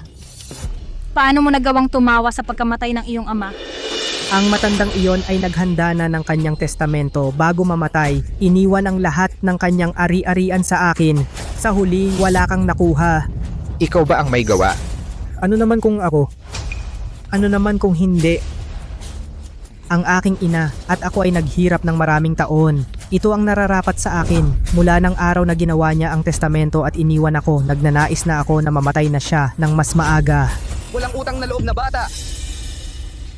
Tatay, ikaw, buhay ka. Dumating sila sa tamang oras. Sapat na ang pagbomba ng tiyan. Paano mo nalaman na ako ay nasa panganib? Wala nang tanong. Alamin mo lang na si Li Cheng ang nasa likod nito. Inaasahan mong magtitiwala ako sa iyo? Kung gayon, bakit sa tingin mo nalason ka? Ikaw lang at si Li Cheng ang natitira sa bahay. Hindi maaaring siya. Siya ba? Subukan natin siya para makasigurado. Ikaw. Tatay, pasensya na. Nabulag ako ng kasakiman. Nawala ako sa tamang landas. Pinagsisihan ko ito sa lahat ng panahon. Patawarin mo ako ngayon. Ngayon lang. Sinubukan mo akong patayin. Hindi. Attorney Wang, ilipat lahat ng aking ari-arian sa aking panganay na anak Li Yanxi. Ama, Tungkol naman kay Li Cheng, ilabas ang walang utang na loob na anak na ito sa labas. bitawan mo ako. Paano mo to nagagawa sa akin? Alam mo ba kung ano ang tiniis ko sa lahat ng mga taong ito? Ang mga tao sa labas kunwari ay nire-respeto ako, ngunit palihim tinatawag nila akong anak sa labas. Marami kang kasalanan. Karapat dapat kang mamatay. Dapat matagal ka nang namatay. Ilabas siya. Pakawalan mo ako. Yanxi, nagkamali ako. Sobrang mali. Huli na ang pagkakataong ito. Binigo kita. Yanxi, ituturing mo pa ba akong iyong ama? Ano bang nagpapaisip sa'yo na ang iyong paghingi ng tawad ay karapat dapat tanggapin? Ang iyong kasalukuyang kapalaran ay gawa ng iyong sarili. Umalis ka. Yanxi.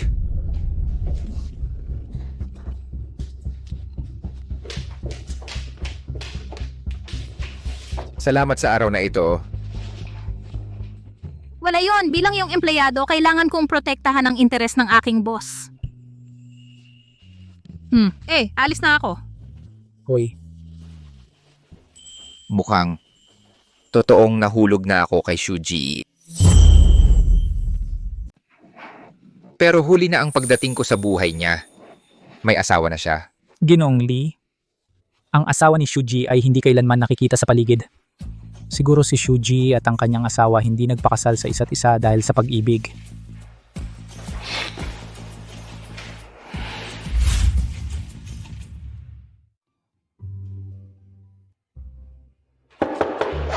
Pumunta ka sa opisina ko.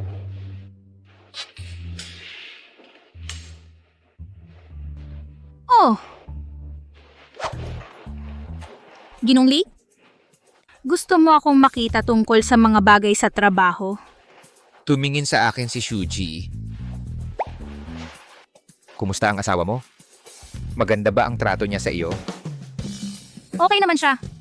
Talagang okay. Pakialam mo sa sarili mong buhay. Bababalik na ako sa trabaho. Shuji, teka. Ano ang bumabagabag sa iyo kamakailan? Maaari mong sabihin sa akin kung may mali. Wala namang mali.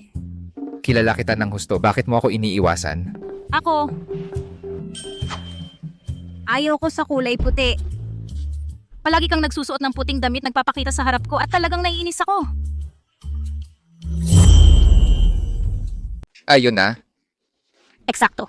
Panahon na ba ng buwan? Naiirita ba siya sa lahat? Nakuha ko. Hindi man lang siya nagalit, Jilly. Kung wala nang iba, babalik na ako sa trabaho.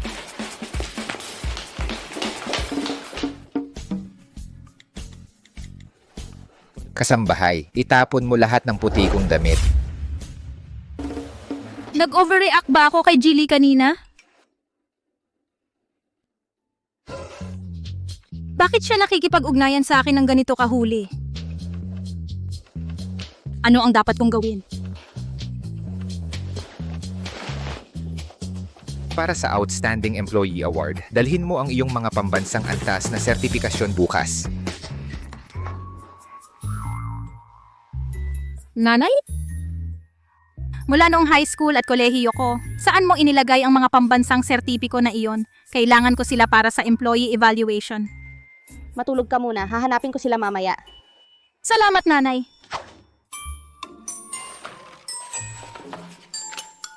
Pambansang antas na sertipikasyon. Ang marriage certificate bilang ba, tama? Okay, gets ko. Pupunta na ako ngayon.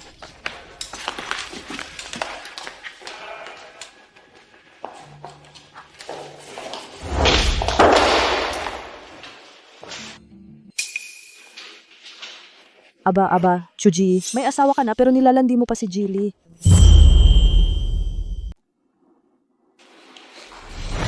Paano mo nagawa? Juji, karapat-dapat ka ba? Akala mo makakapag-asawa ka ng mayaman? Hindi kita hahayaang magtagumpay.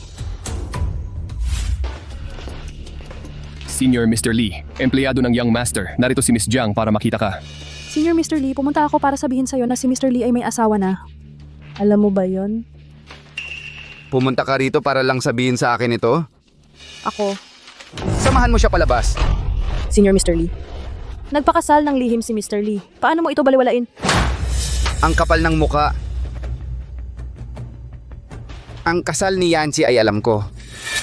Pinili naming huwag ipahayag ang balita sa publiko. Bilang empleyado niya, lumagpas ka sa hangganan sa pagpunta rito para makialam. Ito ay wala nang iba kundi isang pagtataksil kay Yancy. Hindi, iniisip ko ang ikabubuti ni Mr. Lee. Ang asawa niya ay ang aking kasamahan na si Chu Ji. Ang isang katulad niya ay hindi karapat-dapat sa pamilyang Lee. So sinasabi mo si Yancy ay nagpakasal kay Shuji? Ang parehong babae na sumusunod sa kanya kahit saan? Tama. Senior Mr. Lee, baka hindi mo alam ito pero si Shuji ay may masamang reputasyon sa aming kumpanya. Hindi lang siya malandi, nakikipaglandian sa lahat ng lalaking makakasalamuha, kundi ganap ding walang kakayahan. Ang ginagawa lang niya ay magplano laban sa mga kasamahan. Naalala mo ba yung star employee noong nakaraang taon? Siya ang nagpaalis sa kanya. Paano naging karapat-dapat ang isang babaeng tulad niya na maging asawa ni Mr. Lee? Ibigay mo sa akin ang numero niya. Opo.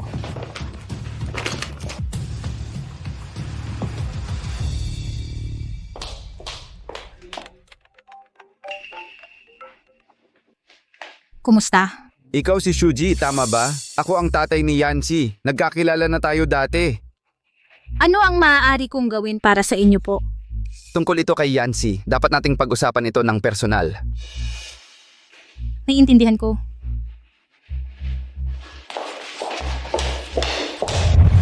Pasok. Mr. Lee, Ang mga dokumento ng certification ng empleyado na si Shu Ji ay nasubmit na? nag-leave siya ngayong araw. Mr. Lee, sabi ng security, si Shuji ay dinala ni Senior Mr. Lee. Ano? Diretsuhin ko na. Baka si Senior Mr. Lee ang nag-utos kay Shuji at naghagis ng bank card sa kanya para iwan kanya. Lalakas loob ba siya? Ihanda ang kotse? Ang card na ito ay naglalaman ng 50 milyon. Ito ay... Sa mga nagdaang taon, nabulag ang aking paghatol. Bilang ama, nabigo ako kay Yancy. Hindi ko man lang napansin na ikaw ang asawa niya. Yak may hindi pagkakaunawaan. Alam kong galit ka pa sa akin. Hindi mo ako tinatanggap bilang pamilya. Kunin mo itong 50 milyon. Ituring mo itong regalo sa pagtanggap. Hindi ko ito matatanggap. Hindi tama para sa akin na kunin ito. Hindi ako asawa ni Mr. Lee. Pakikuha mo. Naiintindihan ko na wala kang pakialam sa pera. Hayaan itong maging pagpapala ng isang ama sa inyong dalawa. Mula pagkabata, si Yancy ay responsable. Hindi nagbigay ng problema. Ngunit siya rin ay isang masayahing kaluluwa. Minsan umuwi ako ng gabi pagkatapos ng inuman sa negosyo at natagpuan ko siya na natutulog na may hawak na Lego. At ang allergy ni Yancy sa alak, malala ito, wag mo siyang painumin.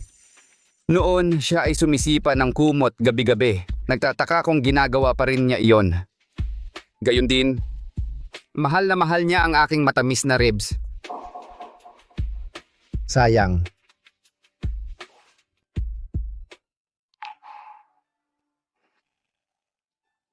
Nabigo ako kay Yancy. Alam ko hindi na siya tatanggap sa akin muli.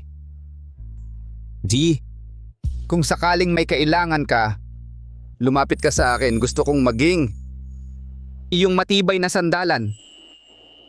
Shuji, nakalimutan mo ang iyong mga sertipiko? Bibitawan mo ang iyong Outstanding Employee Award? Yancy, nandito ka.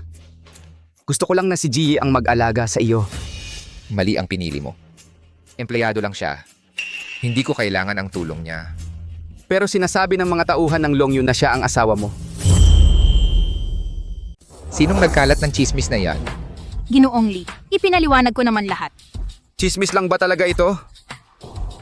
Hindi ko kailangan ang pag-aalala mo. Nandito ka pa? Tama. Paalam po.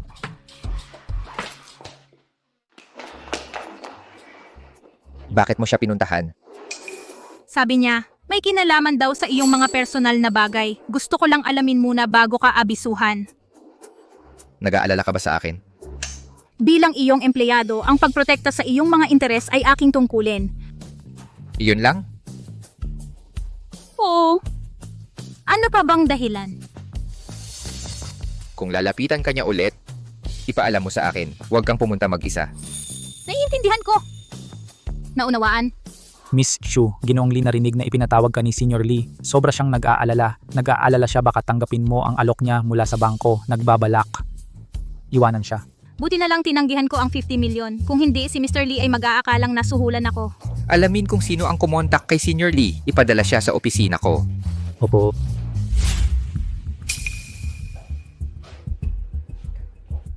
May kailangan ka sa akin, Mr. Lee. Ikaw yan. Nagkalat ang chismis na si Shuji ang asawa ko at nadamay pa si Senior Mr. Lee? Chismis? Mr. Lee, sinasabi mong ang asawa mo ay hindi si Shuji? Ano? Akala mo siya ang asawa ko? Tama, nakita ko pa ang marriage certificate. Mr. Lee, naintindihan ko na. Tiyak na si Shuji. Gumawa siya ng peking certificate na nagsasabing siya ang asawa mo. Ang Shuji na yan dati nang nagnakaw ng damit mo. Ngayon gumagawa siya ng marriage certificate kasama ka. Mr. Lee, malinaw na mayroon siyang masamang motibo. Huwag mo siyang pakawalan. Lumayo ka ng 5 metro sa akin. Pero ang staff ng Longyu ay nagsabi na siya ang asawa mo.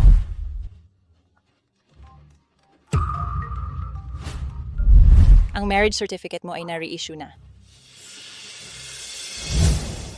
Masyadong maraming pagkakataon. Maaring si Shuji ay talagang...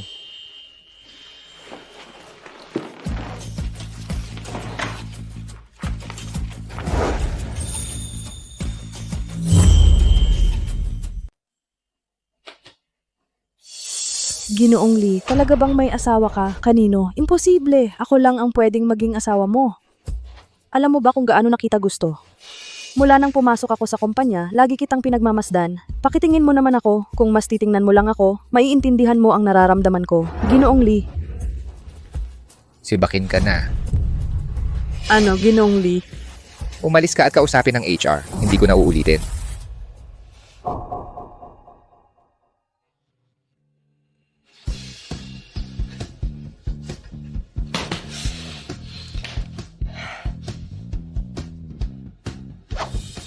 Teka.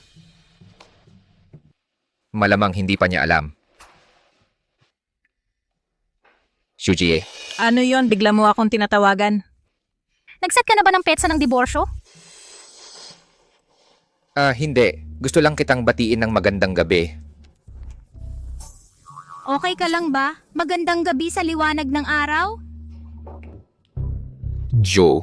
Ginoong Lee. Sa makalawa ang birthday ko, magplano ng romantikong pag-amin. Ang mga babae. Dapat gusto ito, di ba? Ginoong Lee, nag-aamin ka ba kay Shuji? Pangalan ng asawa ko. Ang tapang mong sabihin ng ganun lang. Asawa? Shuji? Ginoong Lee, parang bumahan na sumira sa lahat nung hindi nakilala ng pamilya ang pamilya. Hindi pa niya alam na ako ang asawa niya. Plano kong ibunyag ang aking pagkatao sa aking kaarawan. Ginoong Lee, pero kamakailan si Shuji ay medyo malamig sa iyo. Sigurado ka ba darating siya sa iyong birthday party? Papuntahin mo siya sa opisina ko. Opo. Ginong Lee, gusto mo akong makita? Kaya ang birthday ko ay sa Makalawa. Gusto mo bang pumunta? May gagawin ako sa araw na iyon. Kailangan kong... Malaki ang naitulong sa akin ni Mr. Lee. Ang hindi pagdiriwang ng kanyang kaarawan ay talagang walang utang na loob.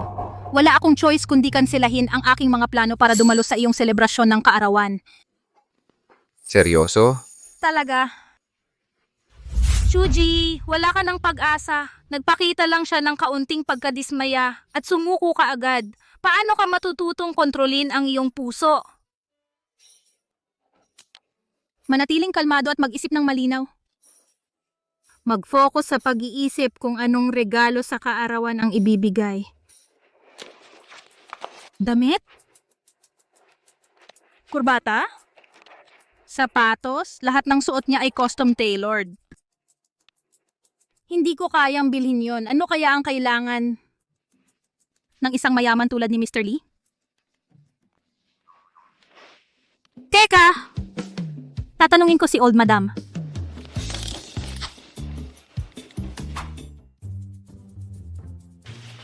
Old Madam, ito ang tirahan ni Senior Mr. Lee. Bakit mo ako dinala rito? Ma, handa na ang mga sangkap. Magsimula na tayo. Yancy may paborito siyang ulam. Yun ang ginagawa ng kanyang tatay. Pork ribs na matamis at maasim. Walang iba ang makakagawa ng lasa na iyon. Para sa kaarawan ni Yancy, kailangan mong matutunang gawin iyon. Hayaan si Yancy maramdaman ang iyong sinseridad. Mali ang pagkakaintindi mo. Ang aking nararamdaman para kay Ginoong Lee ay purong propesyonal na paggalang lamang. Tahimik, alam ko ang tama. Sige na. Oh, mahal kong manugang na babae.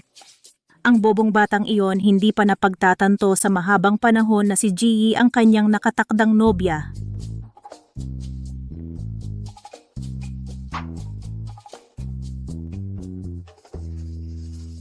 Ha? Matandang ginang natalsikan ako ng mantika. Itong ulam na pork rib ay napakakomplikado. Marunong lang akong gumawa ng mga simpleng ulam sa bahay. Ang pagsasanay ay nagpapabuti. Baka dapat humanap na lang ng ibang regalo. Sayang lang ito sa sangkap. Ginoo, sa kaarawan ni Yancy, bakit hindi ka na lang magluto nito mismo? Hindi niya ako makikita. Gawin mo ito ng lihim. Kapag natikman niya ang recipe ng kanyang ama, matatanggap niya ng malalim. Pagkatapos ay makikipagkita siya sa iyo. Sige, magtatago ako sa kusina.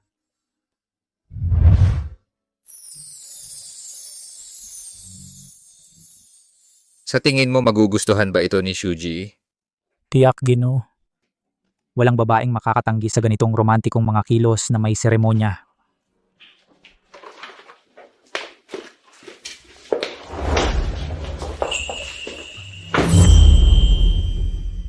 Mr. Lee, maligayang kaarawan. Anong dala mo? Isang sikreto. Ang mga palamuti na ito, si Mr. Lee ba ay lihim na? May pagka-prinsesa? Ang mga tagaplano ay nagsabi na 99% ng mga babae ay magugustuhan ang estilo na ito. Siguro si Shuji ang 1% na eksepsyon. Tama na, hindi na kailangan maging formal. Maupo na tayong lahat. Ji, umupo ka sa tabi ko. Samahan mo kami. Si Yancy ay laging mas pinipili ang tahimik na kaarawan sa opisina. Kung hindi dahil kay Ji, sino ang nakakaalam kung kailan ako makakain ng kanyang birthday cake? Pero, ano ang kinalaman nito sa akin? Lola, sinisira mo ang aking mga plano sa pag-amin. Pinatang mainipin. Relax. Ikaw ay ang swerte ng aming pamilya. Simula nang dumating ka, si Yancy ay naging isang bagong tao. Haha. Lola, pinapahiya mo ako. Sige, wala nang asaran. Tara, kain na tayo.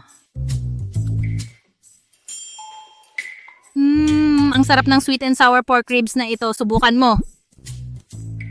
Lola, Mr. Lee.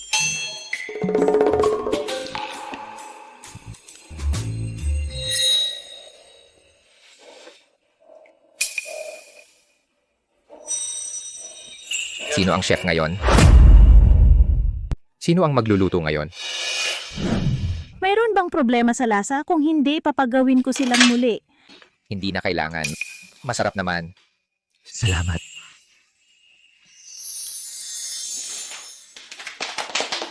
Maligayang kaarawan, Mr. Lee. Ito ang regalo ko para sa'yo.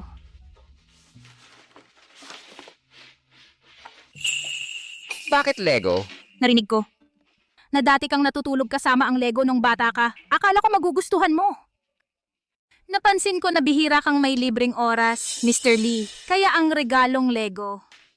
Ang galing mong makaalala. Gusto ko ang regalo pero may kondisyon. Tutulungan mo akong buuin ito. Ha? Dahil ikaw ang bumili, sabay nating bubuin. Yun ang magiging kumpletong regalo. Sige, parang may mali. Sige, magpicture tayo ng pamilya. Ako na kukuha. Hindi marunong sa anggulo ang mga lalaki. Ibibigay mo ang phone. Ako nagagawa. Oh, G, sumama ka sa amin. Handa na 3, 2, 1. Matandang ginang tingnan mo.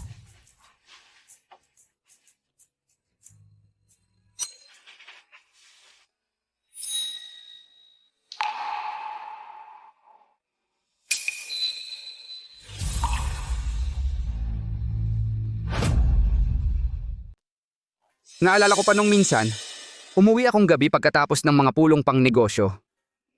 At nakita ko hawak niya ang Legos at nakatulog. Tama. Si Yancy ay allergic sa alak, medyo malala. Huwag mo siyang papainumin.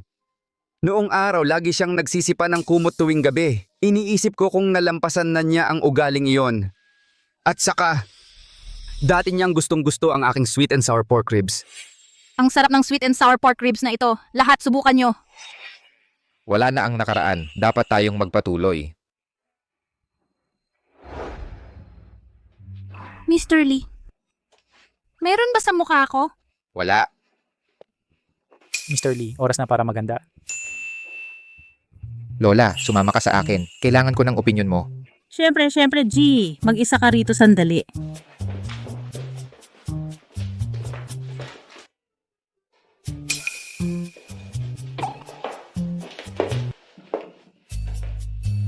Bakit natatakpan ng tela?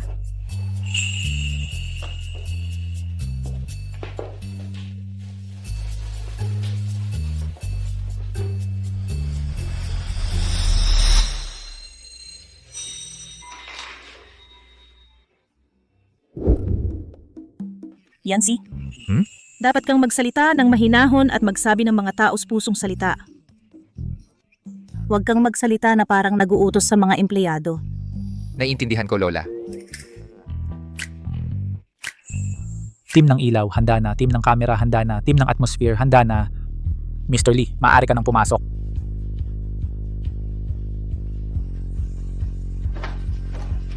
Shuji.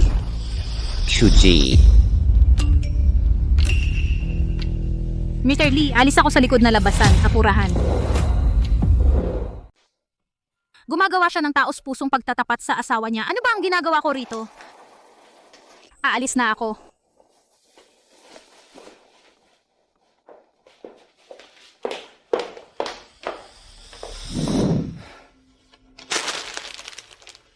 Wala naman tao rito. Ano ang kinukunan mo?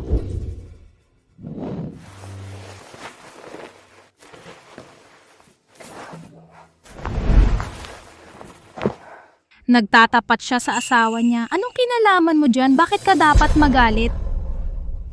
Tigilan mo na ang pagiging malungkot. Ang larawan kailangan ng retoke? Ipinahihiwatig mo ba na dapat kong i-photoshop ang aking sarili? Mga babae ayaw nila ang kanilang mga larawang hindi pa na-edit na naipost sa social media? E-edit ko ito at ipapadala sa'yo. Gaya ng inakala ko. Mabuti na ba?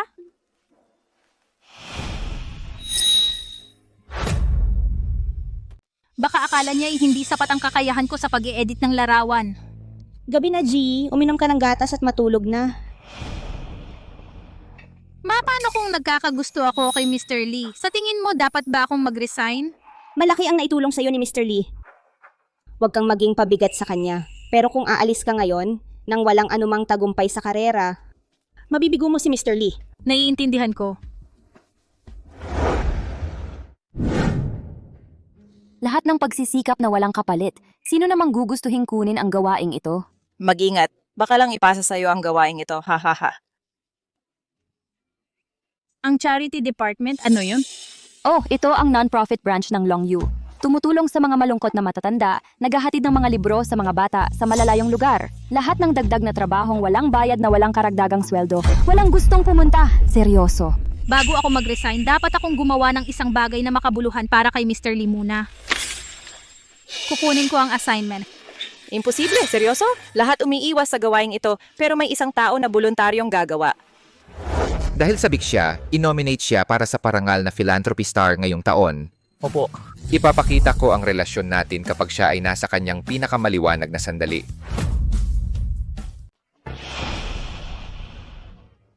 Itong damit na low cut.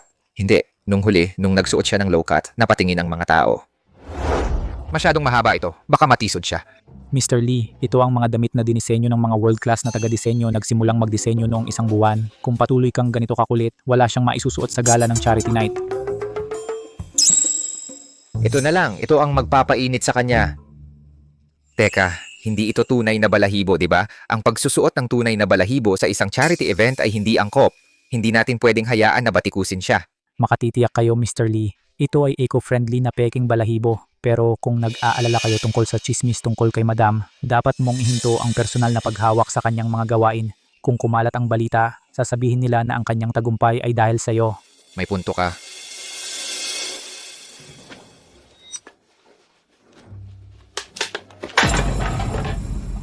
Shuji, bakit siya nakakakuha ng lahat? Bakit sobrang pinoprotektahan siya ni Mr. Lee? Kasalanan mo ang lahat.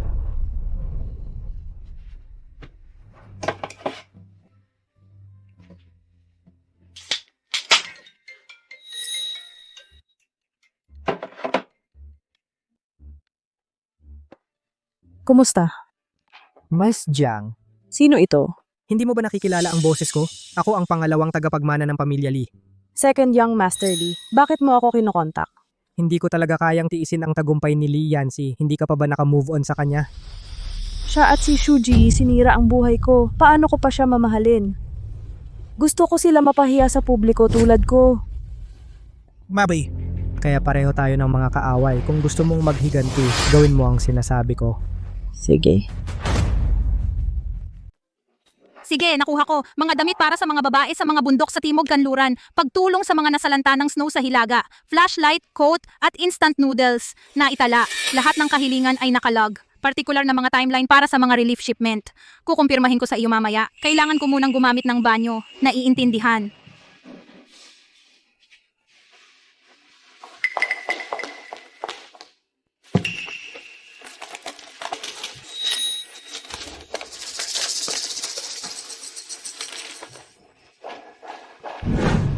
Principal Su, dumating ba ng ligtas ang mga donasyong pagkain at winter coat? Mahusay, nakakapanatag iyan. Walang anuman. Huwag mag-atubiling kontakin ako para sa anumang karagdagang kailangan. Mabuti. Magtatrabaho ka na naman ng gabi, hindi ba dapat umuwi ka na? Ilang batch ng relief kailangan pang maipadala. Kailangan ko ring i-verify lahat ng resibo ng procurement.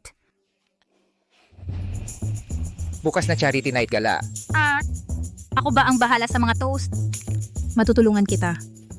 Baliw, ikaw ay nominado para sa Philanthropy Star, ang prestihiyosong magazine online public vote. Isinumite ko ang pangalan mo. Ang iyong evening gown para sa event bukas.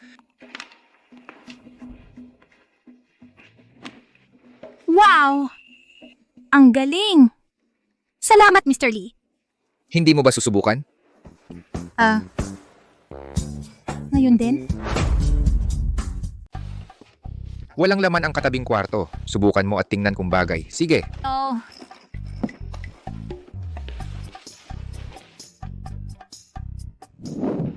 Bakit ang tagal magpalit?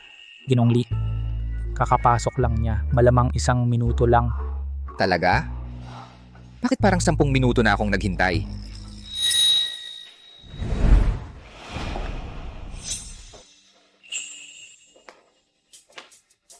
Mukha bang pangit? Maganda naman. Bagay na bagay sa'yo. Ang lambot ng damit na ito pero ang init! May problema ba? Hindi mo gusto ang damit na pinili ko para sa'yo? Hindi iyon. Medyo mainit lang. Tatanggalin ko muna itong alampay, sige?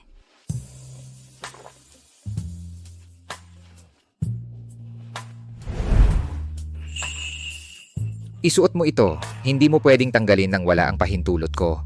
Pero naiinitan ako dito. Nung huling bangkete, hindi mo ba naisip kung bakit binigyan kita ng alampay? Alam mo ba kung gaano ka kaganda? Ginoong Lee, mauna ka nang umuwi. Gabi na rin naman. Babalik ako pagkatapos dito. Sige, pero itong damit dapat ingatan ng maayos. Wala nang pagbebenta. Naiintindihan ko.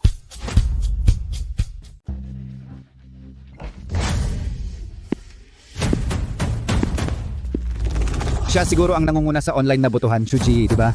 Hindi lamang siya mabait, kundi pati sobrang ganda. Magandang gabi sa lahat.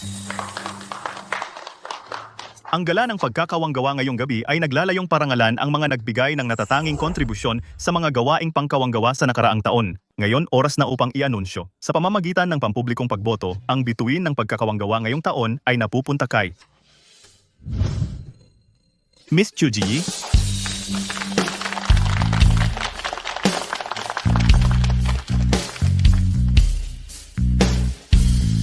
binabati kita.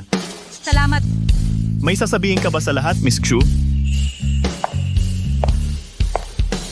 Una, nais kong pasalamatan kayong lahat.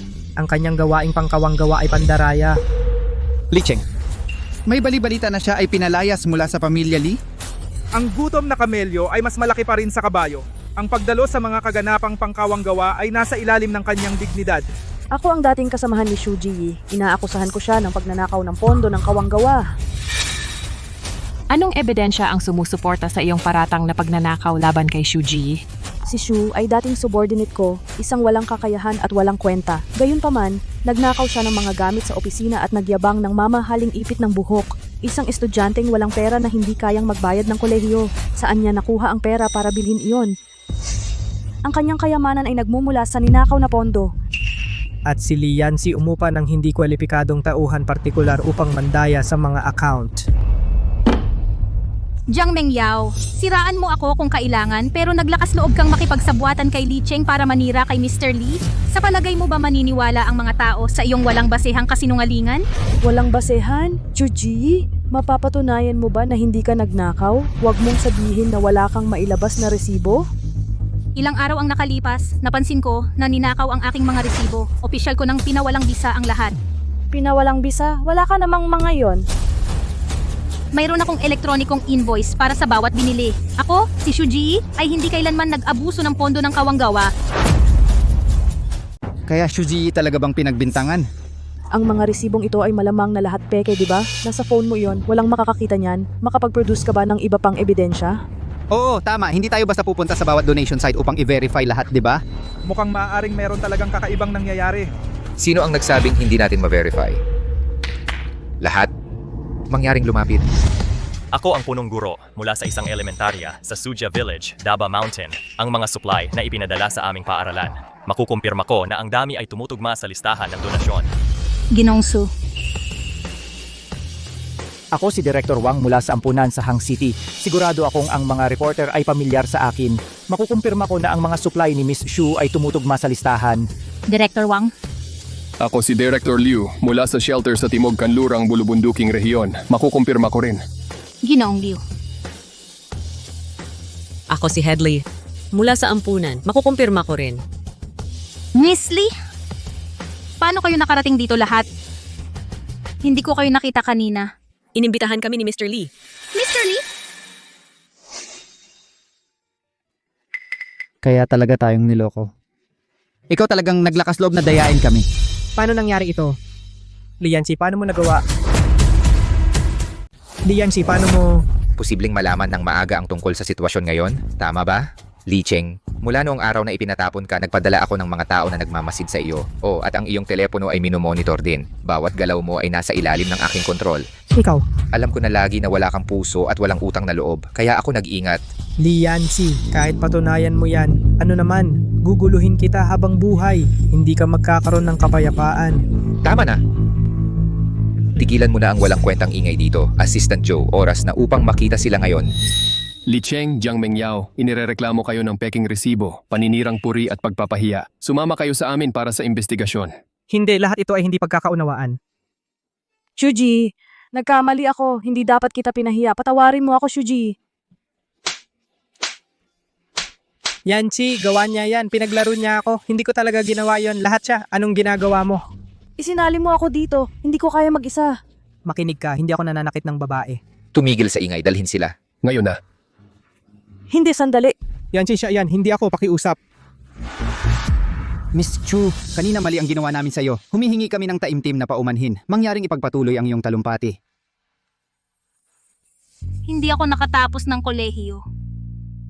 Hindi man lang ako makahanap ng disenteng trabaho. Sa pinakamababa kong punto, tinanggap ako ng Longyou Group. Hindi ako philanthropy star.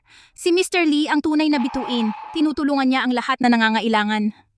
Hindi lang ako, kundi pati mga matatanda sa malalayong lugar, mga bata, mga ulila. Salamat Mr. Lee sa pagtingin sa aking mga pagkukulang, ang aking kakulangan ng kredensyal. Kahit pinalaki ng walang pagmamahal, pinili niyang magkalat ng liwanag. Para sa mga nasa kadiliman. Ganyan pala ako tingnan niya. Miss Chu! Bravo! Mr. Lee, ito ay isang liham ng pagbitiw. Matagal ko nang gustong magbitiw. Pero may utang ako sa'yo. Gusto kong gumawa muna ng para sa'yo.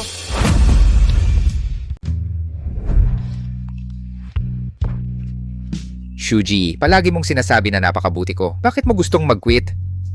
Mr. Lee, mag-usap tayo mamaya, okay? Mamaya, tatakas ka ba pagkatapos ng event? Makinig ka, hindi kita bibigyan ng pagkakataon. Kulang ba ang sweldo ko o hindi sapat ang benefits? Sabihin mo lang, aayusin ko. Hindi iyon. Bakit? Kailangan mong sabihin sa akin ngayon. Itong si Li Yancy, pinipilit ang staff na purihin siya? Bakit pa siya magbibigay ng sobrang papuri tapos biglang mag-quit? Tama, baka may PUA tactics o harassment sa trabaho. Hindi. Anong ibig mong sabihin? Hindi ganyan si Mr. Lee. Kasalanan ko. May asawa ako pero gusto ko ang amo ko. Sasaktan ako ng kidlat. Wala akong kwenta. Bobo. Ako ang asawa mo. Ang pinakasalan mo sa pamamagitan ng matchmaking na yon. Bobo ka, nakalimutan mo ang mukha ng asawa mo.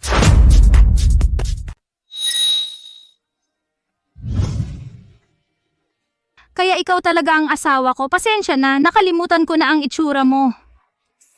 Hindi ko man lang nakita ang marriage certificate natin. Hindi pwedeng malaman niya na nakalimutan ko rin.